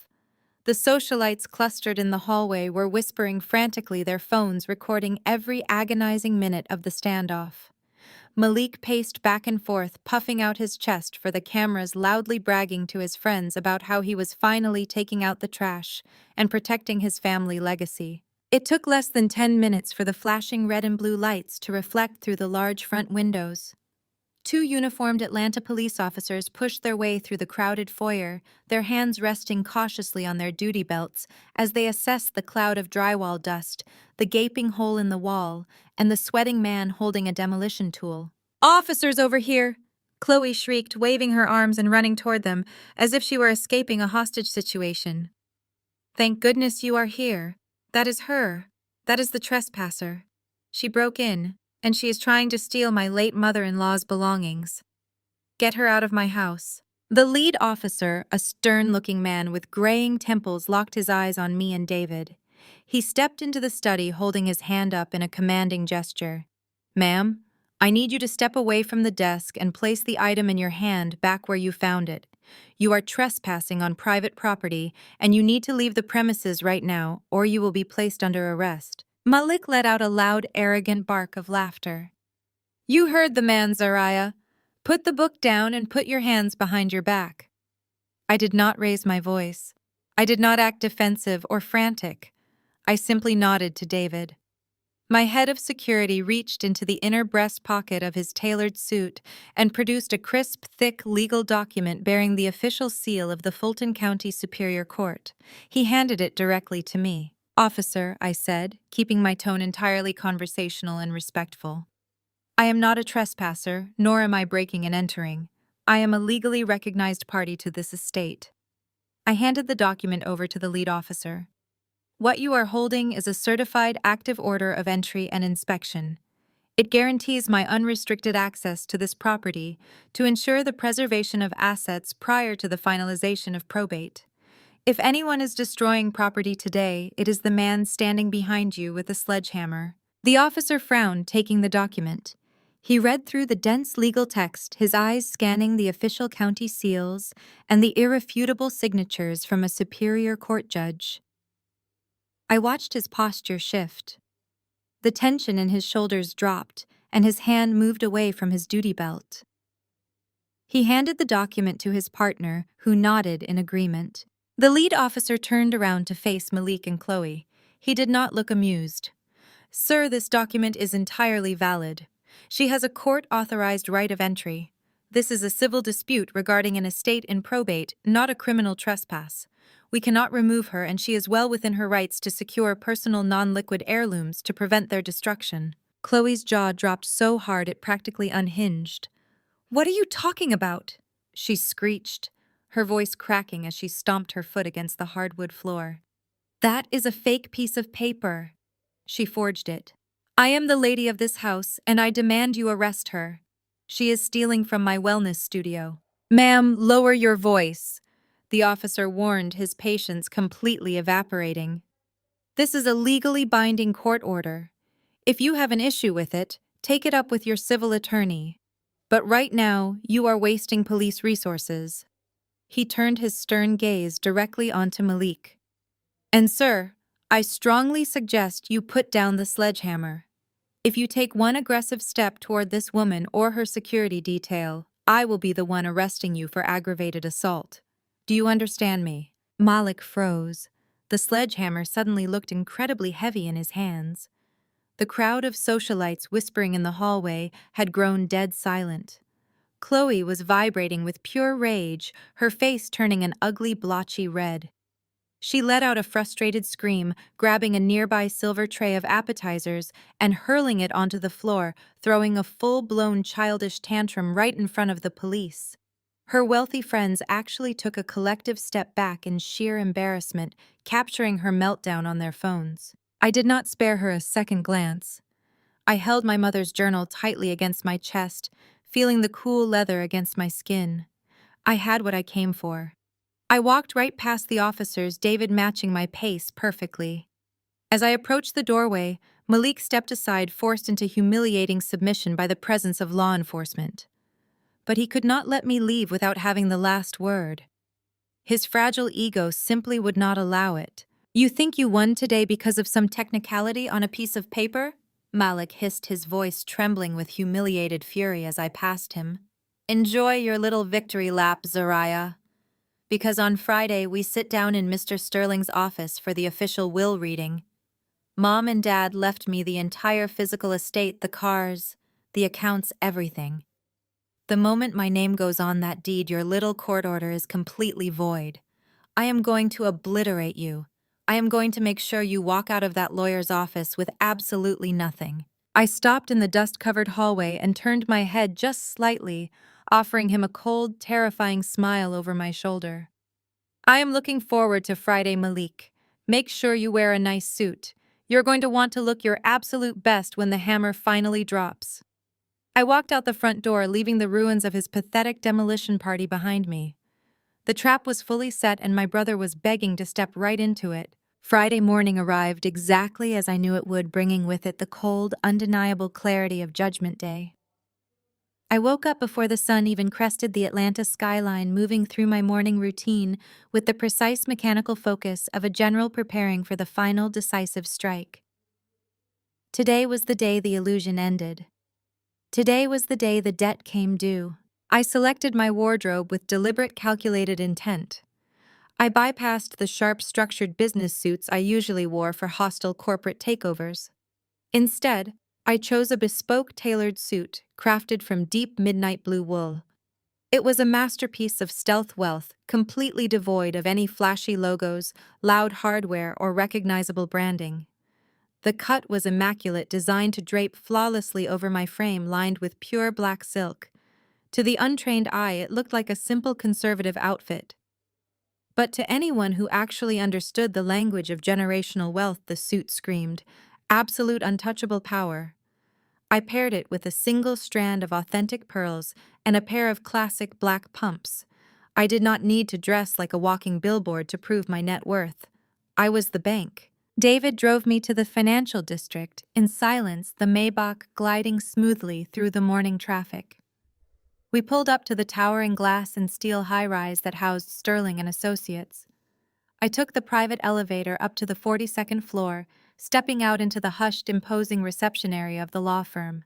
The environment was designed to intimidate. The floors were polished dark stone, the walls paneled in rich, heavy mahogany. It smelled faintly of aged paper lemon oil and expensive leather. It was a place where multi-million-dollar estates were quietly divided and where family legacies were cemented into legal stone. Mr. Sterling was already waiting for me in his massive corner office. He was a strict, no-nonsense attorney in his late 60s, a man who had managed my parents' legal affairs for over 3 decades. He gestured for me to take a seat at the long, polished conference table that dominated the center of the room. I sat down, placing my leather briefcase neatly on the table in front of me, my posture perfectly straight. We sat in absolute silence for exactly 22 minutes. Malik and Chloe were intentionally late. It was a textbook amateur power play. Malik wanted to make sure Mr. Sterling and I were forced to sit and wait for his arrival, silently asserting his assumed dominance over the schedule, the room, and the estate. I simply checked the face of my watch, completely unbothered. Every minute they delayed was just another minute they spent living in their delusion. Finally, the heavy double doors of the conference room swung open. Malik and Chloe did not just walk into the room, they paraded into it. It took every ounce of my professional composure not to burst into genuine laughter right there at the table. They looked absolutely ridiculous. They were dripping in brand new, ostentatious designer gear, completely covered from head to toe in loud, aggressive logos. Malik was wearing a tailored suit with a massive luxury brand emblem stitched directly onto the breast pocket, paired with a heavy diamond-encrusted watch that was blindingly bright under the office lights. Chloe looked like she had just looted a runway. She was wearing a violently bright red designer dress, carrying a limited edition handbag that cost more than a compact car, and teetering on stilettos covered in signature red soles. They smelled like a department store perfume counter, radiating the frantic, desperate energy of people who had just spent money they did not actually own. I knew exactly how they had paid for this performance. This entire gaudy display was funded directly by the $500,000 high-interest predatory bridge loan I had authorized just a few days ago. They were literally wearing their financial death warrants. Every diamond, every logo, every stitch of silk was a chain wrapped tightly around their necks. "Sorry we are late, Mr. Sterling," Malik announced loudly, his voice booming through the quiet office as if he were addressing a crowded stadium. "We had to stop by the dealership this morning to finalize the paperwork on my new company vehicle. The logistics of taking over a major estate are just incredibly time-consuming." Mr. Sterling did not smile. He simply adjusted his glasses and looked down at his legal pad. "Have a seat, Malik. We have a lot of ground to cover this morning." Malik pulled out the large leather chair at the direct head of the table, making a grand show of taking his seat. Chloe sat right next to him, dropping her massive designer handbag onto the polished mahogany with a heavy, arrogant thud. She crossed her legs, leaning back in her chair with a smug, deeply satisfied smile. She slowly turned her head, letting her eyes rake up and down my body. She took in my unbranded blue suit, my simple pearls, and my quiet demeanor. Her upper lip curled into a sneer of pure, unfiltered disgust. "You know," Zaria Chloe said, her voice intentionally loud, making sure Mr. Sterling could hear every single word. "I honestly thought you might have made a tiny bit of an effort for today. I mean, this is the official reading of your parents' last will and testament. It is a massive, historic day for the family. And you show up looking like you just grabbed the first thing off a discount rack at a clearance sale." I met her gaze, my expression completely flat. "My suit is perfectly appropriate for the occasion, Chloe." Chloe let out a sharp, condescending laugh, shaking her head as she reached over to adjust one of Malik's diamond cufflinks. "Appropriate if you are applying for a job as a bank teller, maybe. It is just sad, really. I told Malik on the ride over here, I actually feel bad for you. We are stepping into this incredible new chapter of massive wealth and legacy, and you are still just stuck in this broke, bitter mentality. You could not even afford to buy a decent outfit to show respect for the estate you are about to be officially cut out of." Malik chuckled, leaning back in his chair and lacing his fingers together behind his head. "Leave her alone, babe," Malik said, his tone dripping with fake, weaponized pity. "She is doing the best she can with what little she has. It is not her fault she does not understand how to present herself in high society. She never had the vision. She's just here as a legal formality anyway. Chloe sighed dramatically, leaning her elbows on the table and staring directly at me. I guess you are right. But honestly, Zariah, if you were that desperate for something to wear, you could have just asked. I have a whole closet full of designer clothes I am planning to donate to charity before we move into the master suite of the estate. I would have happily given you some of my old pieces. It is the least we can do for you considering you are about to be completely on your own. Her classist microaggressions were designed to make me feel small, to make me feel entirely inferior in the presence of her new heavily financed wealth. She genuinely believed my unmarked suit was a glaring beacon of poverty. She had absolutely no concept of what true generational wealth looked like. She did not know that the fabric I was wearing cost more than her entire heavily branded outfit combined. I did not raise my voice. I did not defend my wardrobe. I simply folded my hands neatly on top of my leather briefcase. That is a very generous offer, Chloe, I replied, my voice smooth and perfectly calibrated. But I assure you I have absolutely everything I need for today. Malik scoffed, rolling his eyes as he turned his attention away from me and focused entirely on the lawyer sitting at the other end of the table. Let us just get this over with, Mr. Sterling. I have contractors waiting at the house right now to finish tearing down the rest of that outdated study. Just read the paperwork so I can sign the deed and we can wrap this up. We have a celebratory lunch booked at a Michelin star restaurant in an hour, and I do not want to be late. He was so incredibly eager. He was practically vibrating in his seat, absolutely desperate to hear the words that would officially crown him the king of the empire. He thought this meeting was going to be a quick, victorious coronation. He thought he was about to be handed the keys to a multi-million-dollar kingdom free and clear. I kept my eyes locked on my brother, a slow, imperceptible smile forming deep within my chest. I watched the diamonds catch the light on his wrist. I watched Chloe smooth the fabric of her violently red dress. They had spent $500,000 to look the part of royalty for a kingdom that was already completely surrounded by my siege engines. I shifted my gaze to Mr. Sterling, giving him a single subtle nod. It was time. It was finally time to let the golden child claim his heavy, suffocating crown.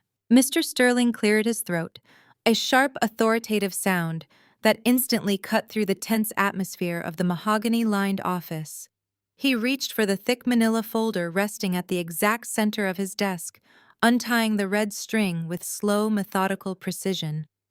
The silence in the room grew incredibly heavy, thick with the weight of impending finality.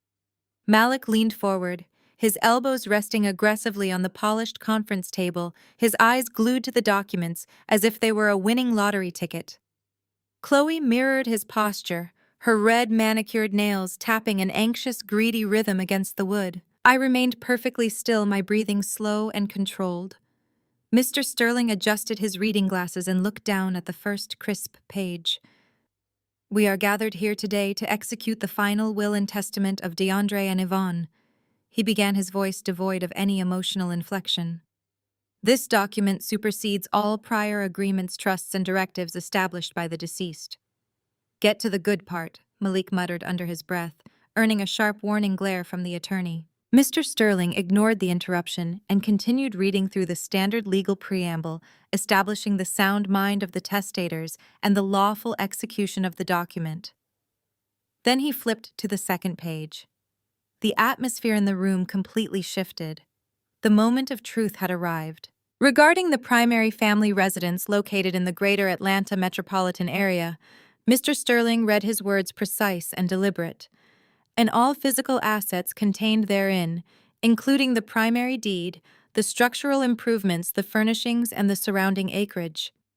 Chloe grabbed Malik by the arm, her knuckles turning white as she squeezed his bicep in sheer anticipation. To our eldest son Malik, who has shown unwavering devotion and guidance during our final difficult days, we leave the entirety of the physical estate, Mr. Sterling announced. Chloe let out a loud, piercing squeal that shattered the professional decorum of the law office. She slapped her hands on the table, literally vibrating with joy in her seat. I told you, babe, she whispered loudly, not caring who heard her. I told you it was all ours. The house, the land, everything.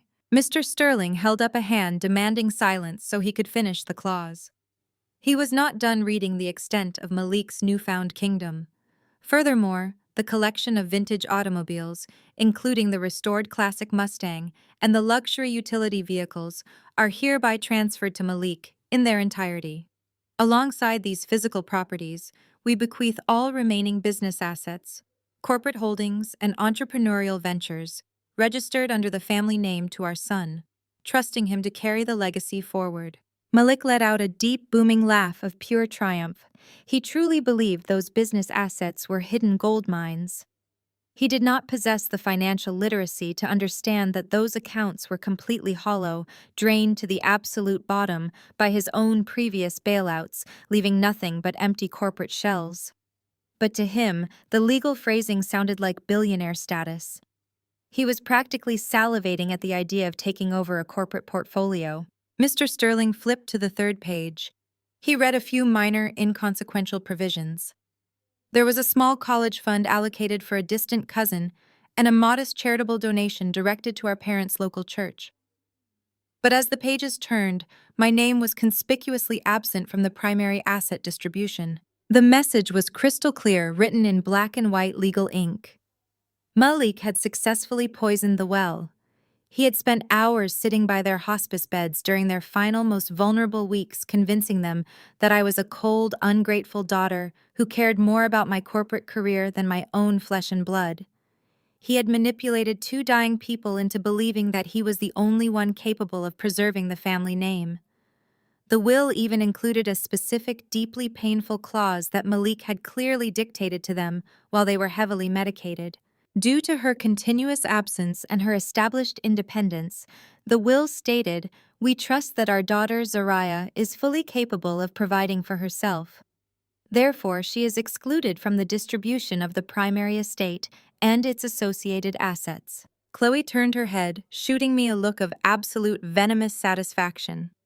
She looked me up and down, her eyes flashing with a cruel mocking light. "Oh, wow," she stage whispered, her voice dripping with fake pity. "That is just so unfortunate, Zariah. I guess you really are on your own now.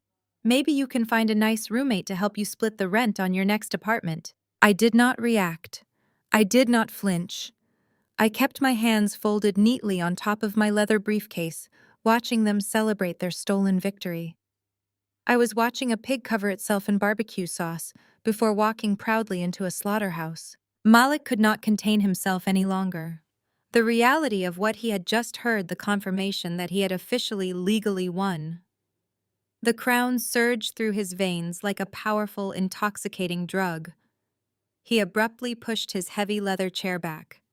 The legs of the chair scraped loudly against the floor as he stood up completely, disregarding the formal setting of the lawyer's office. He actually started doing a victory lap. He paced around the long mahogany conference table, clapping his hands together in a loud, aggressive rhythm. "Yes," he shouted, his voice echoing off the wood-paneled walls. "That is what I am talking about. Legacy. That is how you secure the bag. I told you I was going to take everything to the next level." He walked over to Chloe, grabbing her face and kissing her dramatically right there in the middle of the room. She giggled, throwing her arms around his neck, careful not to smudge her heavy makeup. "We did it," she squeaked, bouncing on her expensive red stilettos. "We own everything. The house, the cars, the business. We are literally rich Malik." Mr. Sterling lowered his documents, his jaw tight with extreme professional disapproval. He watched the two of them parade around his office, but he did not speak. He was a seasoned attorney, and he knew exactly what was coming next. He was simply waiting for the performance to conclude. Malik continued his victory lap, his chest puffed out so far that the buttons on his heavily branded, heavily financed designer suit looked like they were going to pop right off the fabric. He strutted around the far end of the table, his heavy footsteps thudding against the floor, and stopped directly behind my chair. I did not turn around to look at him. I simply kept my eyes focused on the smooth grain of the wood in front of me, my expression a flawless mask of serene indifference. He placed his heavy hands on the back of my leather chair, leaning down until his face was hovering right next to my ear. I could smell the overpowering aggressive cologne he had practically bathed in this morning, mixed with the sharp scent of his nervous sweat. He was breathing heavily, fueled by the pure adrenaline of his perceived conquest. "Hope you enjoy being homeless," Malik whispered, his voice dripping with pure, unadulterated venom, pushing every syllable into my ear so that only I could hear the absolute malice in his tone. "Because I made sure you get nothing." He stood up straight, letting out one final arrogant chuckle, completely convinced that he had just delivered the killing blow to my entire existence. He thought he had successfully erased me from the family tree, leaving me destitute, humiliated, and utterly powerless. He walked back to his seat at the head of the table, pulling his jacket straight, ready to sign the final paperwork and collect his multi-million-dollar prize. But the show was not over. The true masterclass was just about to begin. Malik barely had time to slide his chair back under the table before a sudden sharp sound cracked through the room. Smack! Mr. Sterling had brought the flat palm of his hand down hard against the polished mahogany of his desk. The sudden violent noise instantly killed the celebratory atmosphere dead in its tracks. Malik jumped in his seat, visibly startled, while Chloe gasped and clutched her expensive unpaid handbag tightly to her chest. "Sit down and remain completely silent." "Malik," Mr. Sterling ordered, his voice echoing with absolute unwavering authority. "You are in a professional legal office, not a nightclub. And more importantly, I am not finished executing this will." Malik swallowed hard, his arrogant smirk faltering as he settled back into his leather chair. He shot a quick, annoyed glance at Chloe, rolling his eyes as if to brush off the lawyer's reprimand. "Just read the rest of the boring legal jargon so I can sign the deed, man," Malik muttered, waving his hand dismissively. "We get it. I take the house, I take the cars, I take the business accounts. What else is there to say?" "There is one final section," Mr. Sterling announced, his tone dropping an octave into something chillingly grave. He reached into the thick manila folder and produced a separate, formally sealed document. "This is a legally binding codicil that was securely attached to the primary estate deed exactly 2 years prior to your parents' passing. It cannot be contested, bypassed, or ignored under any circumstances." Chloe leaned forward, her brow furrowed in deep confusion. "A codicil? What does that mean? Does that mean Zariah gets a piece of the furniture or something? Because I am telling you right now, I am not letting her back into my house to collect anything." I kept my eyes locked on Mr. Sterling, sitting perfectly still as I waited for the execution. Mr. Sterling adjusted his glasses and looked directly at my brother, ignoring Chloe entirely. "As the primary heir, you have chosen to aggressively expedite the transfer of the estate, claiming full immediate ownership of all physical assets. By doing so, you are legally bypassing the standard probate grace period." "Yeah, I know how it works," Malik interrupted, puffing out his chest again. "I am the executor. I take it all." "You take it all," Mr. Sterling agreed, his voice dangerously calm, "including every single encumbrance. The codicil dictates that while the designated heir inherits the physical property and the corporate holdings, that heir simultaneously, immediately, and personally assumes total responsibility for all outstanding liabilities, debts, and liens firmly attached to those assets." Malik scoffed, waving his hand in the air like he was swatting away a fly. "Yeah, fine. Whatever. Mom and Dad had a few credit cards, maybe a small balance on a home equity line. I will pay off their little bills with the business accounts I just inherited. Just give me the pen so I can sign the deed and we can leave." "You do not understand the magnitude of what you are claiming," Mr. Sterling said, lowering the document and staring Malik dead in the eyes. "There are no active business accounts, Malik. Those were drained entirely to zero years ago to fund your previous corporate startups. The only thing attached to this estate is a massive, highly leveraged debt. And because you are bypassing probate to claim the house today, the entirety of that debt is no longer suspended. It is now immediately due in full, payable directly to the primary debt holder." Mr. Sterling reached into his leather briefcase and pulled out a stack of documents 3 inches thick. He slid the heavy portfolio across the polished mahogany table, placing it directly on top of the deed Malik was so desperate to sign. The cover page displayed a staggering, terrifying number printed in bold black ink: $2.9 million. Malik stared at the paper, the color rapidly draining from his face. His eyes darted across the text, landing on the designated creditor. Obsidian Equities. He frowned, his arrogance momentarily fracturing into genuine confusion. What is this? Malik demanded, his voice cracking. Who the hell is Obsidian Equities? Mr. Sterling folded his hands neatly on his desk, his gaze shifting directly to me. To establish the proper chain of ownership and the legal standing of the primary creditor, I am required to formally disclose the identity of the debt holder. Obsidian Equities is a private shell corporation. It is a wholly owned subsidiary of Vanguard Holdings, which operates under the sole ownership and absolute control of your sister Zariah. Chloe let out a sharp, choked gasp, her hands flying to her mouth. Malik froze. His entire body went completely rigid, as if he had just been struck by lightning. He slowly turned his head to look at me, his eyes wide and completely uncomprehending. That is impossible, Malik whispered, his breath hitching in his throat. She is a low-level consultant. She barely makes enough to cover rent. You are lying. Mr. Sterling did not flinch. He produced a secondary sealed financial audit and slid it toward my brother. I assure you I do not lie in my legal practice. To satisfy the court regarding the creditor's capacity to hold and enforce a debt of this magnitude, we have verified her financial standing. Zariah operates a highly successful venture capital conglomerate. Her currently audited liquid net worth sits at precisely $420 million. The sheer astronomical magnitude of that number dropped into the quiet office like a physical bomb. You currently owe your sister $2.9 million. Mr. Sterling continued, delivering the final fatal blow with surgical precision. And because you signed a high-interest commercial bridge loan yesterday using this heavily encumbered estate as collateral, you have essentially committed financial fraud against your secondary lender. You have absolutely no assets, Malik. You are millions of dollars in personal debt to the woman sitting across from you, and the entire balance is payable today. I watched the exact moment my brother's brain completely short-circuited. He tried to process the math, the lie he had lived, and the inescapable reality of his total financial ruin. The air seemed to violently leave his lungs. He opened his mouth to speak, but no sound came out. Malik tried to push himself up from the heavy leather chair, his hands scrambling desperately against the smooth mahogany table for leverage. His knees buckled instantly.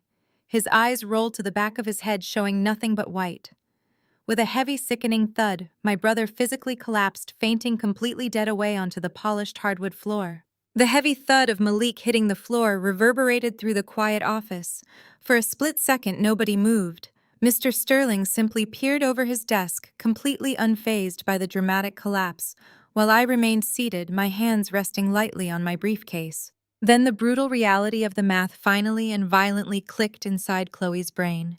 The fake wellness empire, the custom luxury vehicles, the designer clothes she was currently wearing, the country club tab she had racked up just days ago. It was all funded by a predatory loan they now had absolutely zero assets to cover. She was married to a man who was instantly millions of dollars in debt to the exact same woman she had just tried to evict with heavy-duty trash bags. Chloe let out a hysterical, blood-curdling shriek. She dropped to her knees beside Malik, aggressively shaking his shoulders, but he was completely out cold, his body limp against the polished hardwood. She snapped her head up to glare at me, her face streaked with tears and pure, unfiltered terror. "You set us up!" she screamed, her voice cracking as she scrambled back to her feet, her red stilettos slipping slightly. "You knew we were taking out that loan. You knew we were spending that money. You have to fix this right now, Zariah. You have $400 million. You can just erase the debt. You can pay off the bridge loan. We are family. You cannot just leave us with nothing." I stood up slowly, smoothing out the pristine fabric of my bespoke silk-lined suit. I picked up my briefcase, the brass clasps clicking shut in the echoing room. I walked around the massive mahogany table, my heels striking a sharp, deliberate rhythm against the floor. I did not walk around my brother.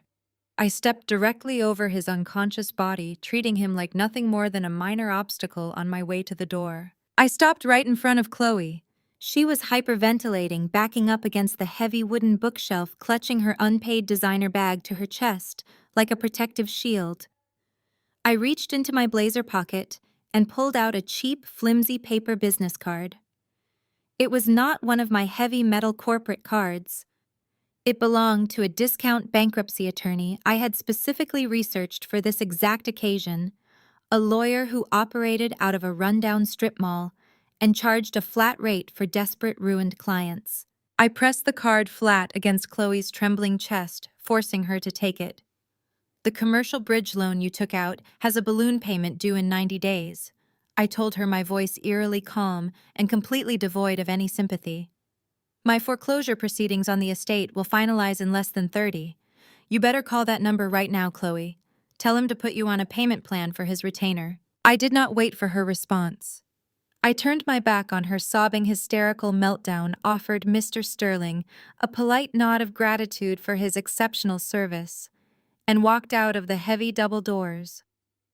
I left them trapped in the inescapable financial grave they had so eagerly dug for themselves. The fallout was absolute and magnificent to witness. The secondary lender moved in with ruthless speed, tearing Malik's imaginary empire down to the studs. Within 72 hours of the will-reading, heavy-duty tow trucks arrived at their upscale apartment complex. I actually received a notification from my security team the morning the repo men dragged Malik's custom-ordered luxury SUV onto a flatbed right alongside Chloe's leased sports car. Chloe predictably did not stick around for the poverty era. The second the high-interest bridge loan defaulted and their checking accounts were legally seized, her profound, unwavering love for my brother miraculously evaporated. She packed whatever designer bag she had managed to keep the tags on, slapped him with expedited divorce papers, and moved out immediately. She left Malik completely alone to face federal bankruptcy court and a mountain of inescapable debt. He wanted to be the undisputed king of the family, and he got exactly what he asked for. He inherited absolutely nothing but ruin. As for the family estate, I executed the foreclosure without a single ounce of hesitation. I legally seized the property, cleared the title, and brought in a highly skilled commercial construction crew to finish the demolition Malik had so foolishly started during his little social media stunt. But I did not rebuild the house as a personal monument to my own wealth.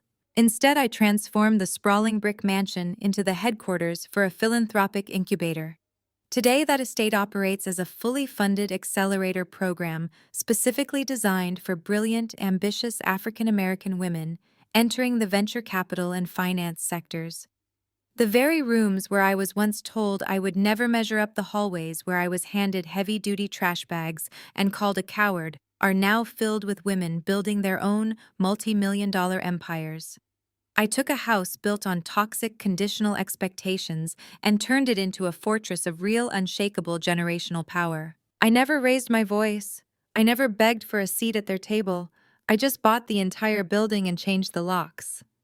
If you have ever let your success be your loudest revenge, drop a comment below and hit subscribe.